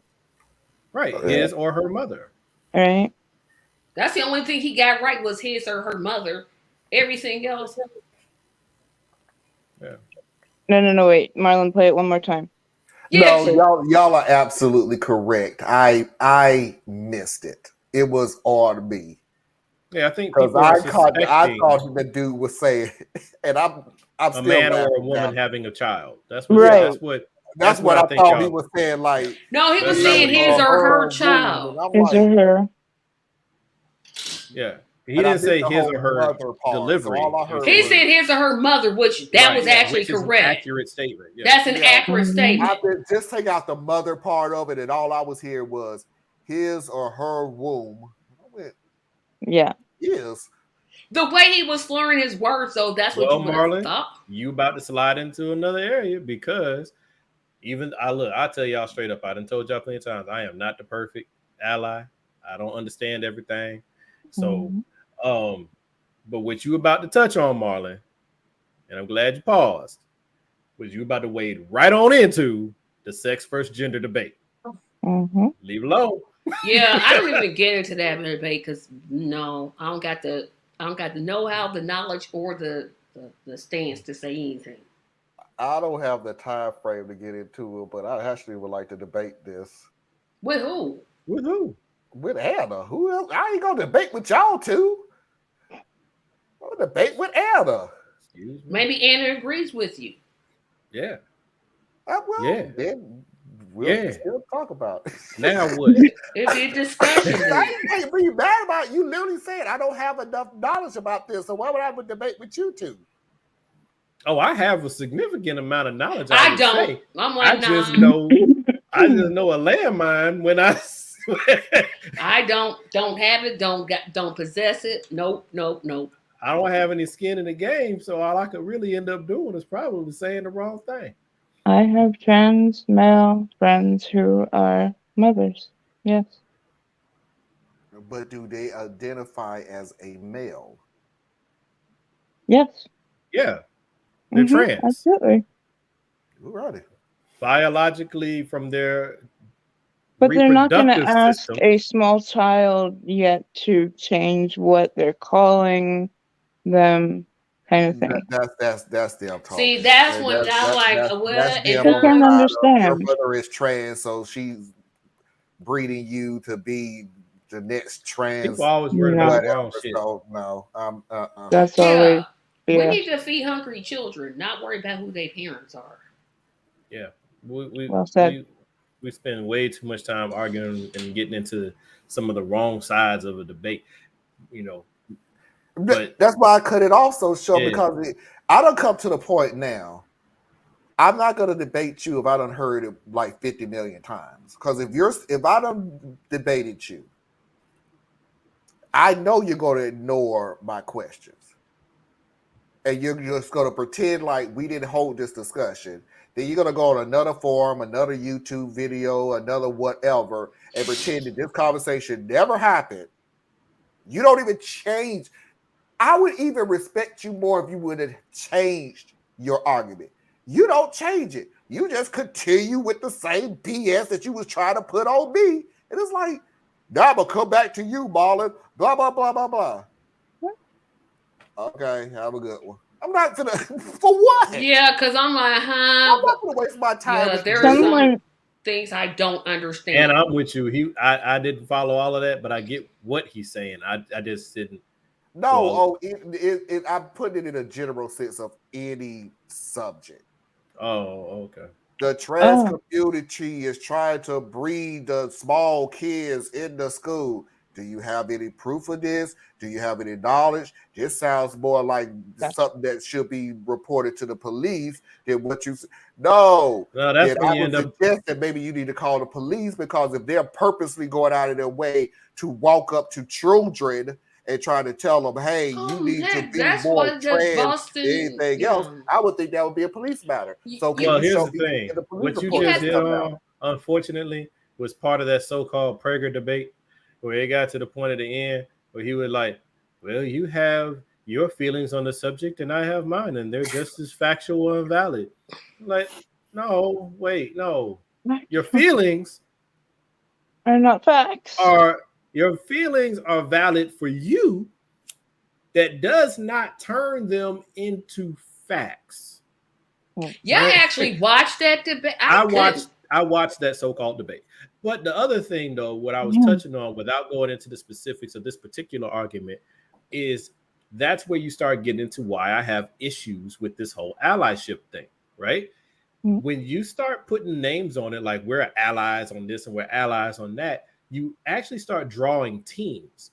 And when you start drawing teams, you become subject to another group's perception of what's right and wrong, right? You lose the ability to have a difference of opinion in various areas. Like you're either with me or you're against me. And I'm like, that's how you turn an ally into an enemy. That's what I'm saying. That's what makes it so dangerous. Like this committee, this group right here, is we don't agree on everything. Nope. And that's what makes and the me funny and Tracy thing always agree. This is put yourself close to the camera so you can hear me, so you can understand exactly what I'm saying when I say this. We don't agree on everything, and that's what makes us smarter, because we're not in a vacuum where we're discussing on the same level of craziness. It would be a you'll boring say show. something. Theas will Yes, come Mark. back and go, well, I don't feel that way. Okay, Theas, how do you say? If not, I say something. Yeah, I don't feel like that. Fuck you, Theas. Get the hell off my damn show. Bye. Get the fuck out of here, man. I ain't going with that book. That's not healthy, people. But it would be worse if we all agree. Yes, Marlon, you're right, Mark. Oh, that would just be annoying. Boring as all. Who wants to watch that? I don't want to watch. Hey, I think Trump wasn't as bad as everybody else. Maybe you're right. Yeah. None of us are going to agree with that statement, but so everybody just be like, amen, amen, amen. Moving on to the next one. I like peanut butter. It's okay. We disagree. I don't like peanut butter. Fuck you. Get the hell off my damn TV. Fuck you. I don't like that. Why do you keep dropping me, Marlon? Marlon, why do you keep dropping me? Because you're the only person I really argue with the most on everything. You know, I'm like, I agree with you on most things except mayonnaise. We're not bringing up food on this thing, period. Wait a minute. He who doesn't eat no. You don't like grits, which I don't understand. Anna's stomach is don't take food in the way we do. So the next thing you know, she's going to drop off. So move on. We'll talk about it on Tracy's show, but I don't want no. Stop it. Daggone it. Yo, you're sure pulling the Anna card a lot. Last night. Because it works. Okay, yesterday I literally said there is a video that disturbed me so much that I literally said, and I apologize to Tracy in advance. Oh, this one. What the fuck kind of country am I living in now? Because I'm so confused. I'm like, I really think these people get together and go, how can we fuck with Marlon more this week than we've ever done before? Well, here we go. A fight between Trumpsters and the KKK. CNN would love to put you on the fucking news to make us look like shit. And if the cops wasn't here, I would fight every one of you right now. Every one of you. Believe me, I would. I don't care if I got my ass whooped. I would knock the out of one of y'all. I swear to God, I would. Don't take it. They're racist. They're racist. They're white supremacists. Not deal with them. They're white supremacists. Hatred. They're white supremacists. Ideology of the life. You hate blacks. You hate Mexicans. You hate Asians. They're white supremacists. They're white supremacist patriots. You need toilet paper. Take it from them. We're so sick of you guys making real Americans that like Trump and like patriotism bad. We're sick of it. Huh? What? What? That made perfect sense to me. It makes sense, but it doesn't make sense. This is like a team that fights itself. This is literally an athletic team, and they get in fight with each other instead of going out and battling the other. It's the same thing. This is why I tell people stop calling all Trumpists racist.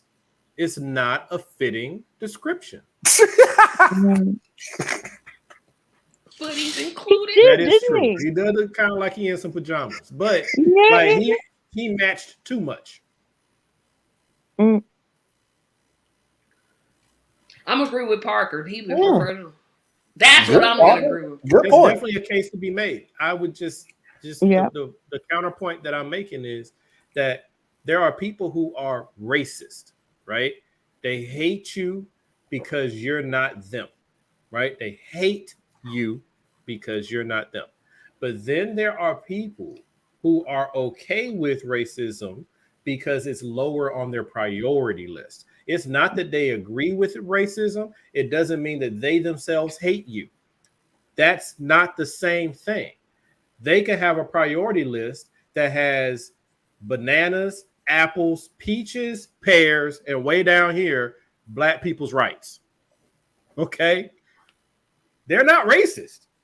They just got other shit that means more to them. Now, they're the ones who would sit back and let racists do what they do. So they're just as much of a danger, but they themselves are not racist. And that's why I keep trying to talk to people that when you are going after these Trumpists, you got to make sure you're firing at the right target. Yeah. You call somebody racist who truly is not racist, all you did was make yourself look tone deaf. You got to figure out what you're up against and then go after that thing. You know, if you're dealing with a Christian nationalist, that's what you need to be talking about. They're not focused on race the same way, right? Because they'll let black people who happen to mirror their belief system wander around in their midst, as long as there ain't too many of them. Well, here's the funny thing about I was gonna say, because if you get to be too many, well, see, we gotta. Right. Maybe you prefer the congregation more to your liking. You're right. You know, we do things a little different here. You know, we clap on 2 and 4 instead of 1 and 2. So you know. It's not and then there's a church clap. So if you don't know what that means, I'll have to explain to you the 1 and 2 clap as opposed to the 2 and 4. Mickey, I agree with you as far as impact. I know it's rhythm. I disagree as far as what you're trying to. You didn't see it. Depending upon what your mission is, right? Because as far as impact, the cop who doesn't report or do anything about the bad cop, it's the same. Not the same, but they might as well be. They the same in my book. Well, the deal is that I've already said this before. Is that's why I don't like cops, because you do fall into 2 categories. Either you are the bad cop, or you know about the good cop that see the bad cop and you don't do jack about it. Which makes Can't. And I don't have time to try Right. to figure out which one is you which. are when you pull me over at 2:00 in the morning. I agree with you, Marlon. To me, that's why you've heard me say multiple times I have no love for law enforcement. I don't have nothing to do with none of them. But I'm not so stuck in my lane that I say they're all evil. No, that's not what I'm saying. I'm saying that they're all dangerous. So I would rather just stay away from you, because the problem is, even if you're a good cop, you're trying to function in a absolutely morally corrupt system. Yep. So where if you do try to stand up for me or anyone else, your life can be just as forfeit as mine. So I can't count on you in a fight. So it's better for me, leave you alone. You're the good mobster. Well, I mean, no, I mean, literally, okay, it's like this. I heard somebody put it to me like this many years ago. If you are the one angel that walks into a room of devils, you become the enemy. You see what I'm saying? Yep. So you could be good cop, you know? Every time you pull somebody over, you're not trying to give them a ticket. You're not trying to give them a hard time. You're trying to educate them. You're talking to the kids. You're working with the youth. You walk little old ladies across the street. You even donate part of your salary to the local YMCA. You do all the things a good person does. But you know that if you don't choose your moments and your spots, they'll kill you too. So from an effect standpoint, you're all the same to me, right? Because I can't count on you either way. But from a reality standpoint, you're not all the same, because you pull me over, I'm not going to die, even if I think I will. The other guy pull me over. So why in the world? I mean, he was yelling like, "You making us look bad." Right, because he doesn't want to be tagged as a racist. But why in the world would these KKK people even show up to a Trump rally? Because this judge is of Mexican heritage. I'm building a wall. Okay, I'm building a wall. I was badly criticized for using the word invasion. It's an invasion. He's a member of a society where, very pro-Mexico. But he's American. He's an American. He's of Mexican heritage, and he's very proud of it. You wouldn't believe how bad these people are. These aren't people. These are animals. According to the New York Times, he complained that the 15,000 Haitian immigrants who received visas in 2017 all have AIDS. If you are saying he can't do his job because of his race, is that not the definition of racism? No, I don't think so at all. In that very same meeting, the Times reports he said that once the 40,000 Nigerian immigrants given visas arrived in the U.S., they would never go back to their huts. Look at my African American over here. Look at him. Are you the greatest? You were here long before any of us were here. Although we have a representative in Congress who they say was here a long time ago. They call her Pocahontas. African Americans, Hispanics are living in hell because it's so dangerous. You walk down the street, you get shot. He's a racist. But he is a racist. But everybody who supports him, not necessarily. It's kind of like what they were talking about, the evangelical church, where they were like, evangelicals were so offended because people keep calling them racist. But I don't know who the reporter was, but he made a very good comment as a pushback. You may not be racist, but the racists really are comfortable with you. Yep, they sure are. Say anything they want to around you. It's safer for a black person. It's safer for a racist to be a part of the Southern Baptist Convention than it is for a black person to be a member of the same organization. That's a problem. But aren't you support if you know he's racist? That's like saying if I support a candidate that's racist, me supporting him kind of says, yeah, I'm not bothered by your racism. It means you're not bothered enough. But here's the deal, though. Here's the funny thing about it, though.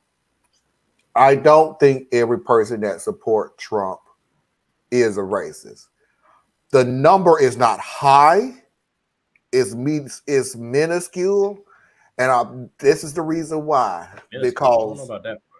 it is. I guarantee it is. But they're okay with it. I guess that's No, what I'm no, getting at. and they are okay with it. But we got to realize that. Remember, was the very first thing that Trump did when he got into office? He banned the Muslims. Yeah. He cut taxes for the rich. No, I thought he banned the Muslims first, and then he Well, cut taxes. yeah, but the real off was the knew one exactly major what Trump was going to do for them, right? And it doesn't whatever. matter. He gave tax cuts to the rich, and his supporters will still. He can literally shoot somebody in Florida because he can't do nothing in New York no more. He could literally shoot somebody in Florida, and Ron DeSantis would give him a pardon. I don't know that I would even try to balance that. No, he backed off in 2020. 2016. I mean, 2016. That elevator where he was down there and said they not sending their best. I will never forget that. I'm like, Parker, yeah. let me put it to you this way: he became popular from racism. But he got more than the black vote in 2020. About the Mexican, when he was okay and he was fine, and I'm not gonna say he wasn't ahead of the polls and everything. Then he made that comment about the Mexicans, and he blew up. Not taking anything about Hillary and her god awful. Yeah, she was terrible. But that was it wasn't the racism that did it. It was his willingness to say racist things. It was the willingness. Well, that's to what just I mean. That's say. what I mean. But I mean, it was that. But then it would also be things against women. How he kept always denigrating women left and right all day long. It was the fact that he was willing to put out in public all the things that they've been told they should be ashamed of thinking. That's what let people. He's just saying it like it is. No, that's my point. Was he's saying what y'all been thinking the whole time, and y'all know y'all been like this, and now he's exposing it. He is perfect. Trump made it perfectly clear to his core supporters. Everything that they try to shame you on, you're not wrong on. Yeah. So stop and he being said, "My African American." I don't know about anybody else. That's what I'm like. Did he just say my African American? You felt that the border needed to be supported. You felt that the Mexicans need to stop coming over here and taking over your good jobs that you was never ever going to work anyway. You don't like the black community. You don't like the gay community, the LGBTQ plus community. You don't like these communities, but you have been put in a bubble to say that even though you don't like them, you better not say a damn thing about you don't like them. And Trump made it like, no, that's not right. That's not being, and to help you out even a little more, people, that's not being American. Well, he's saying, but also there's that whole John Wayne ethos that he was also breaking up. But the thing about Trump, though, which makes him like perfect for the moment, is whatever you are, you can put it on him. Like, if you talk to some of the black people out west, California, Texas, Arizona, right? They are, now, if you know your American history, you know that the black community is still at the second to lowest position in this country, economically and employment-wise. So that means even though we are the second, possibly third, longest residents of this landmass, we are still in a position where we are competing directly for work with new immigrants. That is a problem. Okay? There should be benefits to being an American citizen. The fact that we have been here and we have gone through arguably the most travails in this country to still be fighting for work and housing with people who just got here and they're not even here legally, there's a friction that's happening. So when you head out west, Trump speaking the way he's speaking about Latino immigrants speaks to that frustration. It doesn't necessarily always have to be the white people. The white people are when you start moving further into your Bible Belt. And now you're dealing more in your Midwest, because now it's about the otherism. It's not about someone's actually competing for your jobs. Now it's someone is actually trying to change the demographics and the reflection of your country. So now you can put that on Trump. And then you have, I'm wealthy, but I'm one of you. I'm an everyman, and I'm going to stand up for you. You could put that on him. Like, he could be whatever you want him to be. and he was. All right, next video. The same people that are proud that Disney made Ariel a black woman with dreads are the exact same people who threw a temper tantrum until every single person of color was removed off of popular home name brands. The hypocrisy of this is officially mind-dumbing. Jesus. Hey, fuckers. I am going to set aside the mind-numbing fact that you thought that word was mind-dumbing. I've seen that addressed elsewhere. I'm not going to talk about that. I'm also going to set aside the fact that you don't seem to understand the difference between inclusion and exploitation. I only have two questions for you. First, who are you yelling at? You're in a car by yourself, wearing earbuds. Why are you screaming? Who are you screaming at? It's almost as if you're having a temper tantrum. Second question, and I know that first question might have upset you a little bit, so I thought we could have a bonding moment. What are your favorite popular home name brands? Tudor, Colonial, Greek Revival, maybe Cape Cod? I bet Ranch. You look like a ranch girl. Me, I like Victorians.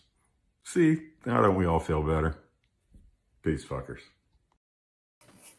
What was she saying? I don't know what the hell either one of them are talking about. That's what I was like, what, really? she okay, in a nutshell. I like the guy. I like the guy. I'm sorry, I like the guy.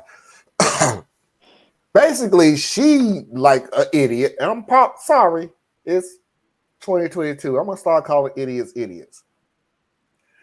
You associated making Ariel a black woman. Do she have dreads? Cause was that a thing? I don't remember her having dreads. Okay, so she had to add that to the story. I don't care. I don't even remember seeing the video. I never saw the video. But she is associated making Ariel black. But the hypocrisy on our side was that they removed all the black characters from all the popular products. Oh, So, Aunt Jemima, Uncle Ben. Okay.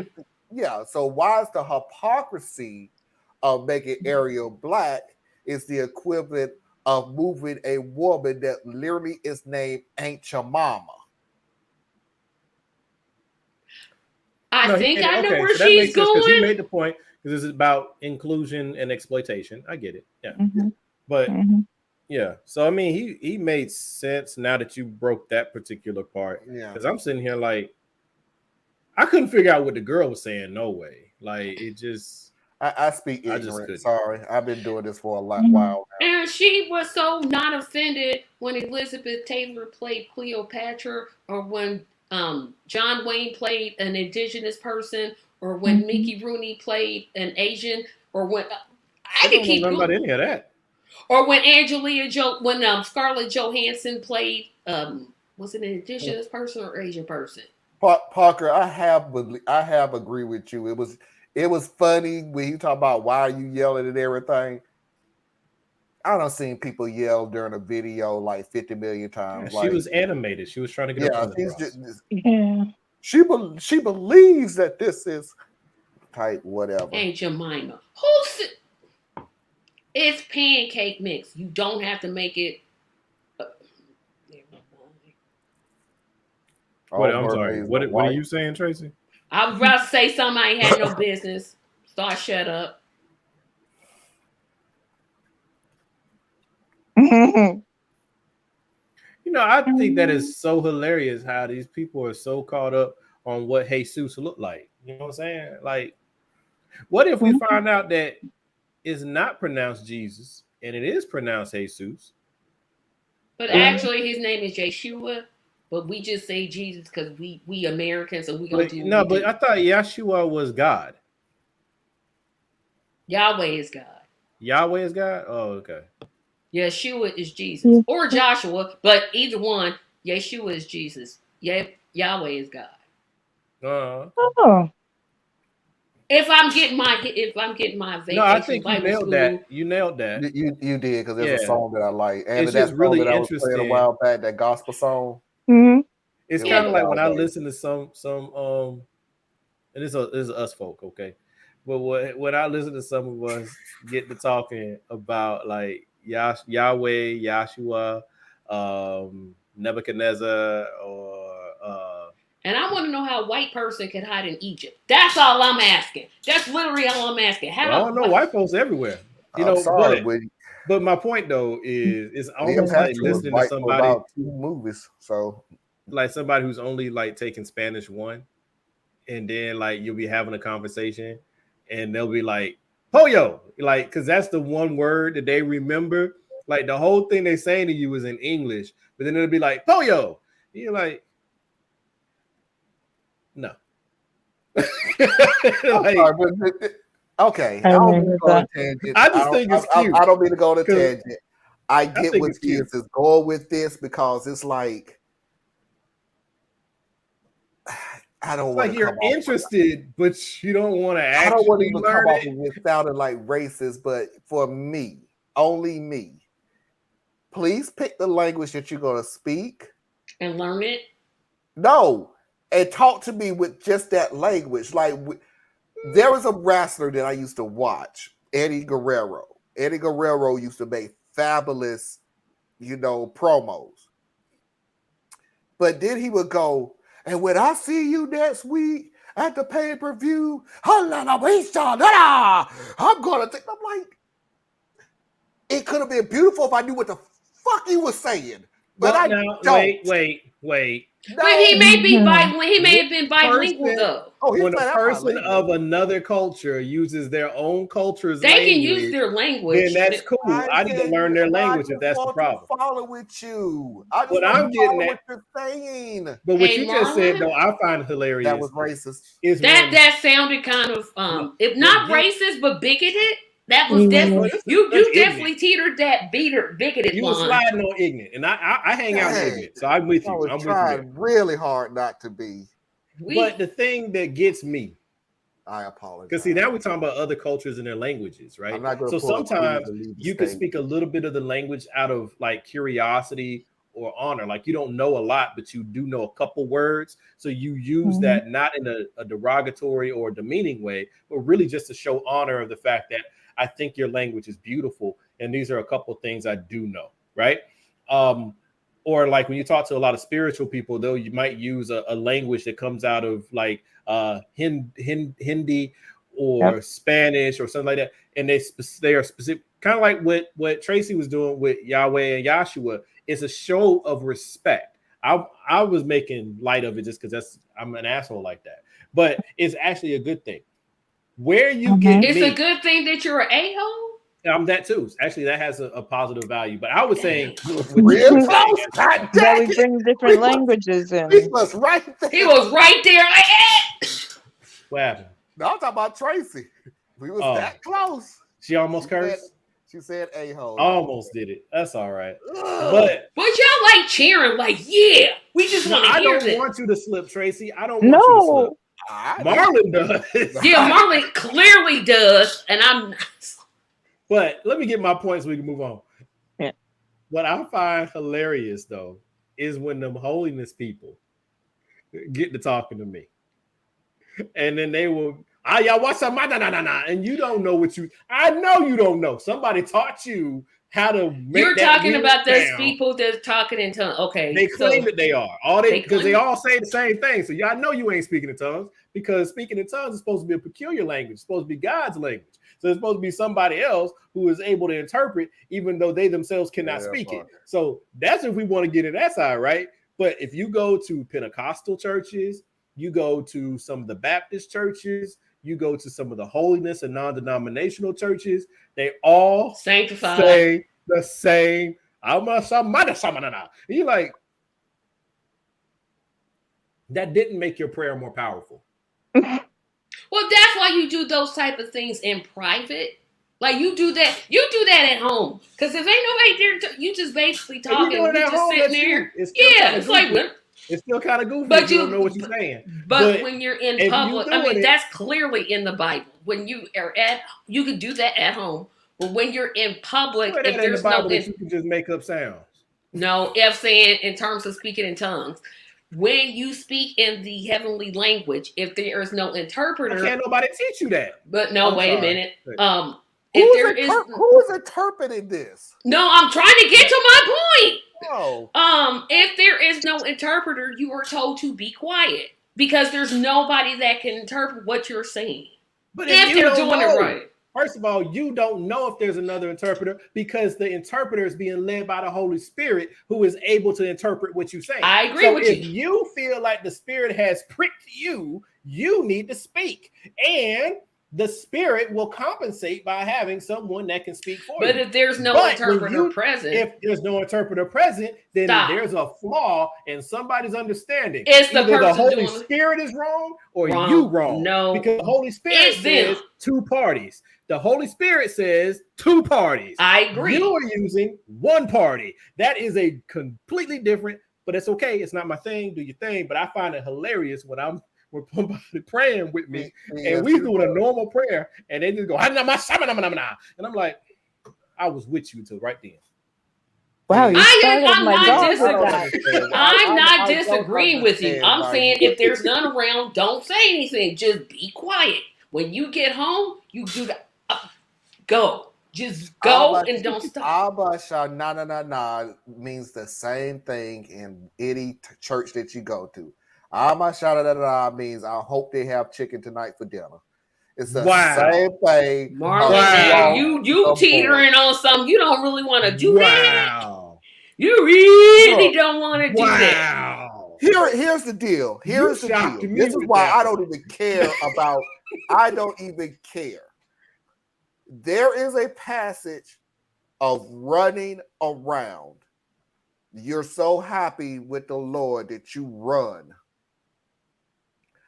Is there a passage for that? I'll never forget whose church it was. It was Pastor Keith's church. I know we do it, but is there a passage for that? Yeah. I thought it was just people who say they were touched by the Spirit and they just take off running. Even though it's always like the same lady every other Sunday. Yeah. So I'm sitting in a church, Pastor Keith's church.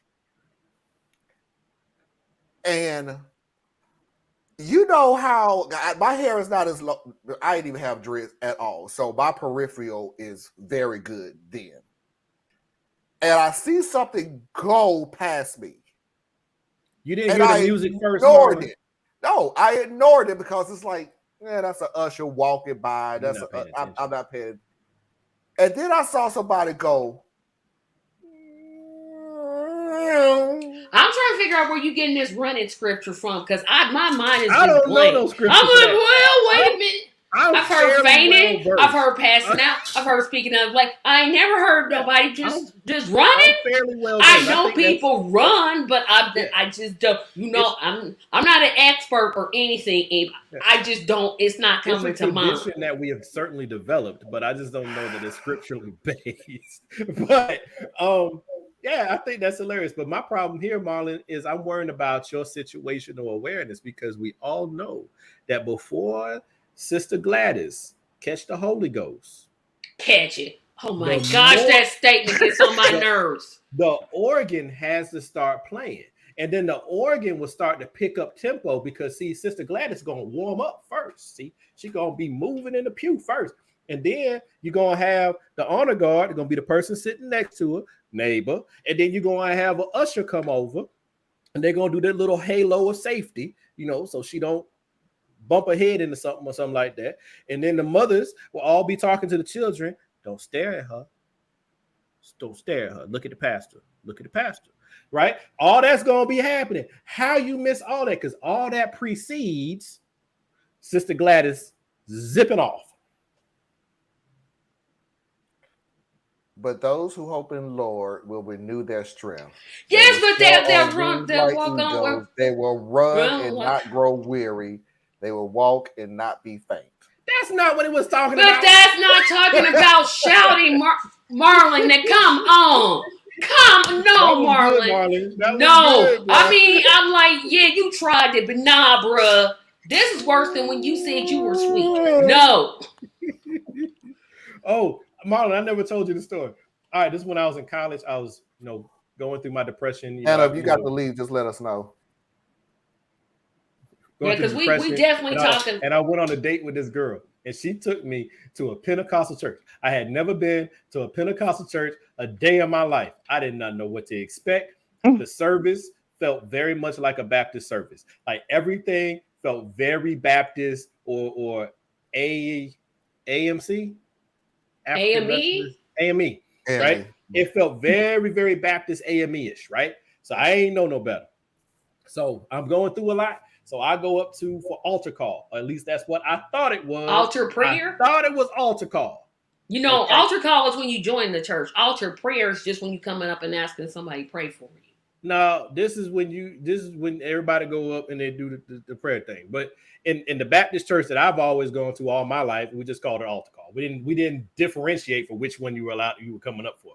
Now they did ask you if you had a testimony for the church, or if you wanted to speak to the church, or if you're coming through fellowship, or if you're coming from rites of baptism, or there's all this whole it's at least 4 of them. Like you got to keep track. Yeah, we just losing Anna right here. Here's what happened. This what happened.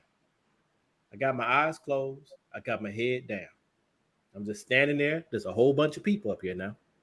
Okay, at least it was when it started. Then all of a sudden, I feel somebody pushing on my forehead, and I'm sitting here.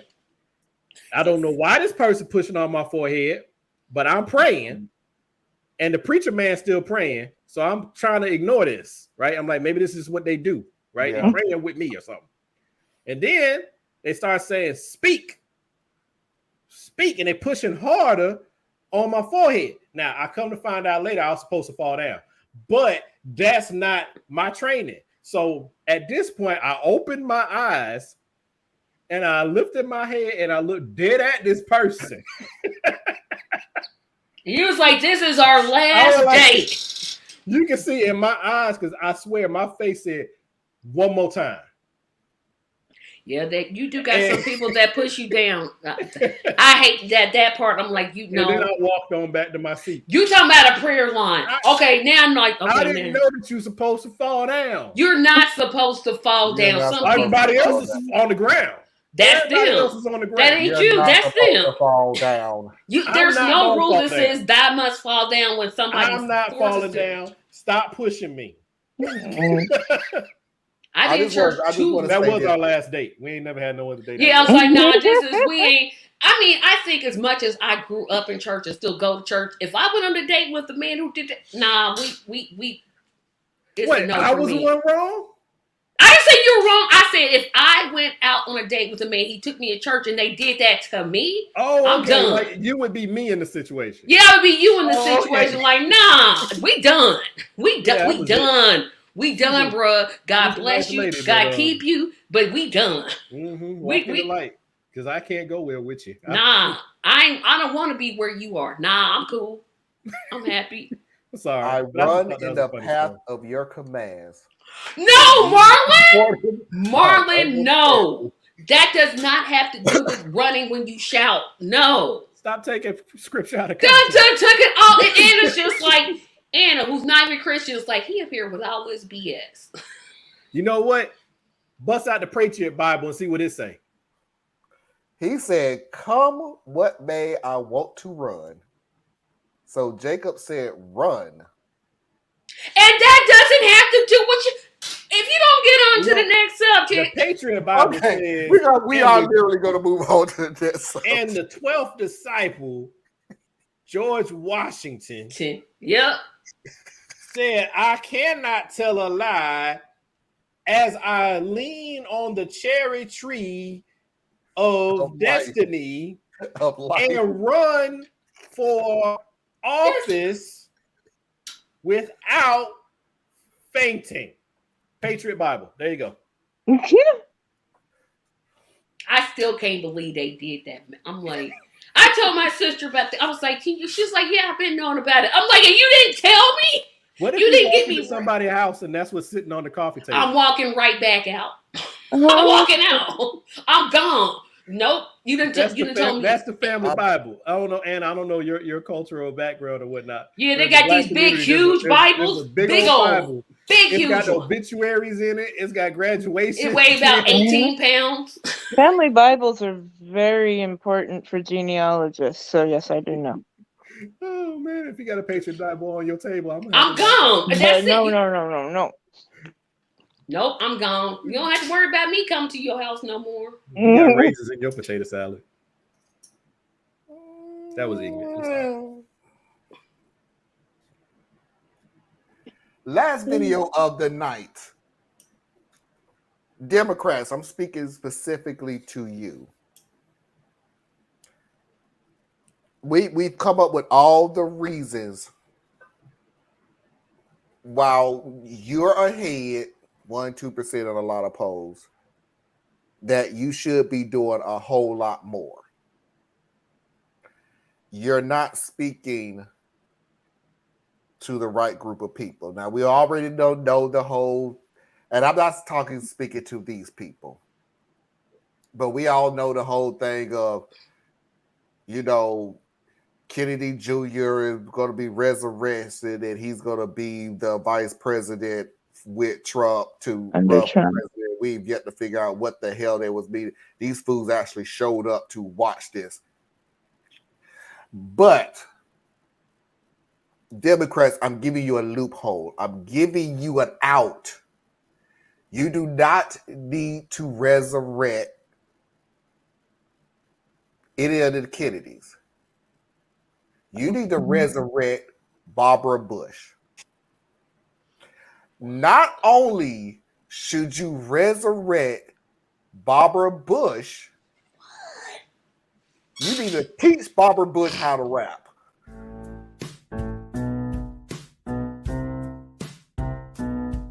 Hey, Utah District 12, listen up right here. There's a new name on the ballot for the Senate this year. My name is Linda Paulson, Republican and awesome. Love God and family and the Constitution. I tried to get another conservative to run. Nobody could do it, so I'm getting it done. I'm pro-religious freedom, pro-life, pro-police, the right to bear arms and the right to free speech. I want less government control and regulation, want to stop and expose all political corruption. Where's integrity, morality, accountability? Government programs should lead to self-sufficiency and support traditional family as the fundamental unit of society. But in schools, they're pushing for new beliefs. And just to clarify, as a female adult, I know what a woman is.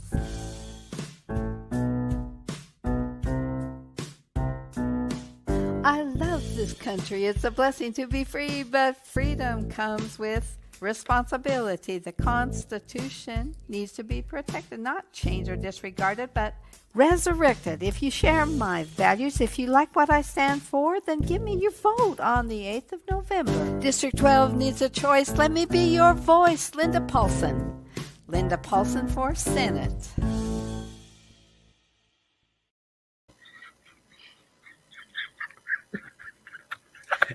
I'm so mad. Linda Paulson. It needs to be resurrected. That was the. Oh no! I'm sorry. Don't say nothing. Don't say nothing. No matter how long this video goes on, nothing will take away from the beginning of the video. She was like, yeah. It's the creepiest thing I've ever seen in my life. Yo, the best thing is this here, feeling like that. a sea walk, man. That would have been. If she had did that, I would have I would have cried. I first cried, and sometimes I regret tagging Marlon in certain ones. This is gonna be one of them times. I'm like, I never wanted to see.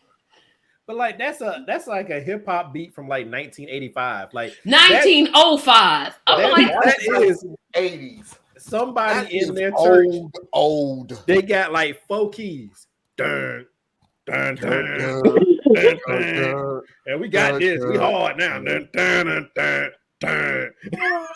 None of what she said rhymed. I'm like, girl. Oh no, she was doing it, man. That was excellent wordplay. But it comes with. But this. And unfortunately, now I'm gonna have to take 1 point from you. I'm gonna have to take 1 point from you because you kind of lost it on that. But it comes with responsibilities. I'm gonna have to take 1 point. She was forcing the lyrics. She was forcing the lyrics. It, really was. I'm not feeling it. Yeah. Just creep. No, but get this though. Get this though. Why she lip syncing her own stuff? Who told her this was Who told her this was a good idea? Who told her? The people in that picture with her. You saw that picture. They should all be ashamed of themselves. She should fire I don't care if they her family members. She should fire them. One of her grandchildren told her, Momo, this is what we need to do. Wait, what do white people call their grandparents? Mom? Meemaw, granny. Meemaw. Grandma. No, grandma is usually like the black folks nowadays. Her white children. They refuse to grow. Actually, I get that's pretty much any grandmother that refuses to acknowledge the fact you're a grandmother now. But yeah, that's what I'm saying, Mickey. Yeah, it was like she's running. Well. Yeah, might as well run. What? And you know what this reminds me of? That walk though at the beginning. That gangster walk, boy. That story, the interview that you were saying. I mean, the interview that you did last week. The lady that's saying that what's the lady's name? I don't want to say Constance Every. Constance Every was going to every door to door and knocking on the doors of everybody and telling them that they're running. If I open my door, and I open my door and I see. I can't even get it. What's that lean? Is she leaning in? She leaning out? I thought she was warming up for exercises. I'm like, is she going to a workout? All I know is, she'll square up on whoever told her that was a good idea. Fire them. Why? Fire this is excellent press. She's in like Idaho or something like that. Utah. She is getting blasted all over the country. At this point right now, Tracy, this is like ground level. She's getting press. Now, I've heard that bad press is good press, but she taking this mess too far. I just want to make sure that when they go, okay. And you notice she disabled the comments. She knew they weren't going to be good. What's she going to do? What is she going to do for her sophomore album? That's what I want to know. So all I want to do is make sure that when they go, okay, we're ready for our first debate. We're going to interview Katie Parsons. So Katie Parsons, please come on the stage. You know who she gonna have? She gonna have that dude, the one that they just gave up on, because he exaggerated his war record. That guy. But yeah. They're gonna have him coming out with it. He's gonna be the warm up act. He's gonna come in with his hood on, with the American flag robe like Rocky. You will come in and get everything hyped up, and then she gonna come, gangster walking. She gangster. What the heck? This is not funny. This is sad. This is. Now, if you want to see something really nice, get the lady who actually can sign alongside rappers in a live concert. That is But poetry. Anna, you were assuming she's rapping, and that I have a problem with. She was lip syncing. That was lip syncing. That was her. It was her, but she was lip syncing. Like you could tell she couldn't quite. She was probably out of breath because they kept having to do that walking, that little strut in the front, though.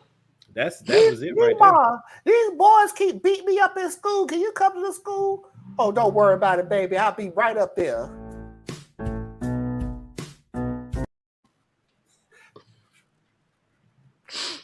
I love it. I love it. Oh my She, God. you know what? I've literally found the person that's worse than JJ Fish. She is way worse. Oh, she's way worse. The only thing that makes her worse is her politics are scary. They won't let us into Walmart. Meanwhile, they say they closed. Don't worry about it, honey. We'll get them in. She's scaring me. Please. She really is. That stance is scaring me. I'm like, but stop. it's that little that she did. It's that look on her face. She ready. It's that. She ready, man. That's what I'm saying. I like her, man. I might go off. Look. I'm like, yo, let her win. Let her in. Her politics are scary. No. If not for her politics, I would say let her in. You know what I'm saying? Because you think about it, man. She would be the one. She'd be the one after the State of the Union to bring the message, and she would come. That means she'd had to be president. Oh no, we don't know. No. The president. No. Oh, the response. The response. Yeah.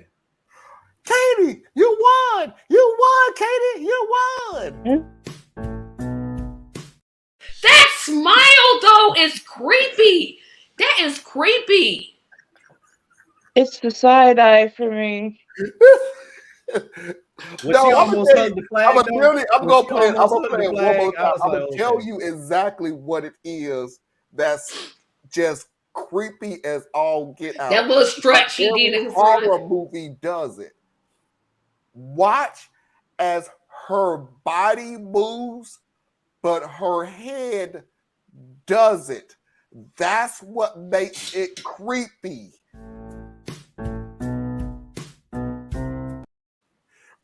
That's what made it so creepy, is that it's like an animation where they forgot to actually she's moving to the left. Oh, man, y'all better leave her alone. I'm not gonna leave her alone. She should have never did this mess. That was cool, man. That was cool, man. I'm the only one that like it, man. Yeah, you sure are, because I was like this. Yeah, you and Marley, because y'all can have it. Give me Ice JJ Fish. Any day, man. This any day of the week. That's what you need, man. Crazy lady for vice presidents. We got a history of putting like crazy people at vice president. So yeah, put it through there, man. Could you imagine her walking up on? Oh my gosh! I'm gonna beat you outside. I'm gonna beat you outside. Well, you can come up here. We can meet outside. Okay, I'm on my way right now.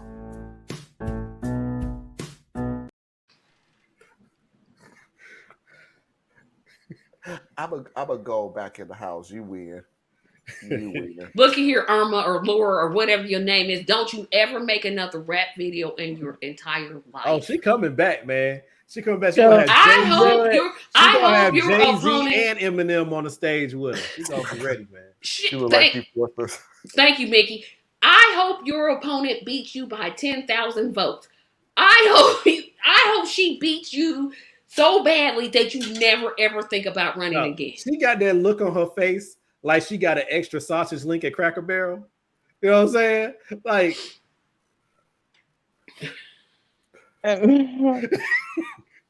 go ahead, Granny. Do your thing, man. I got a date tonight. Stepping out.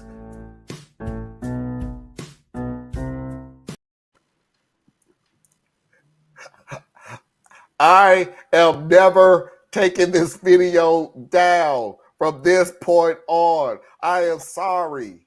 Oh man. Biden won the 2024 election.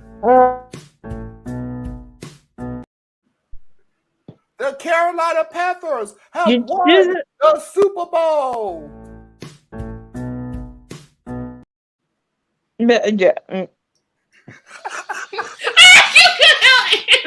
Oh, Anna, we're sorry. Oh. She told you to stop. Back, Anna. I won't stop. play it no more till next week. But I'm literally telling y'all I'm gonna play it next week. But come back, Anna. Her victory speech.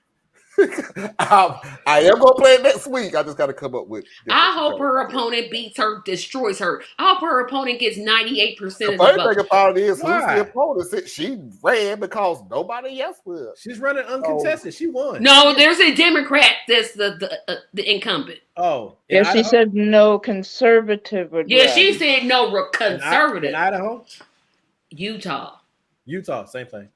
Yeah, really. Well, that's insane, because they should deal with their responsibility. Kelly Posse.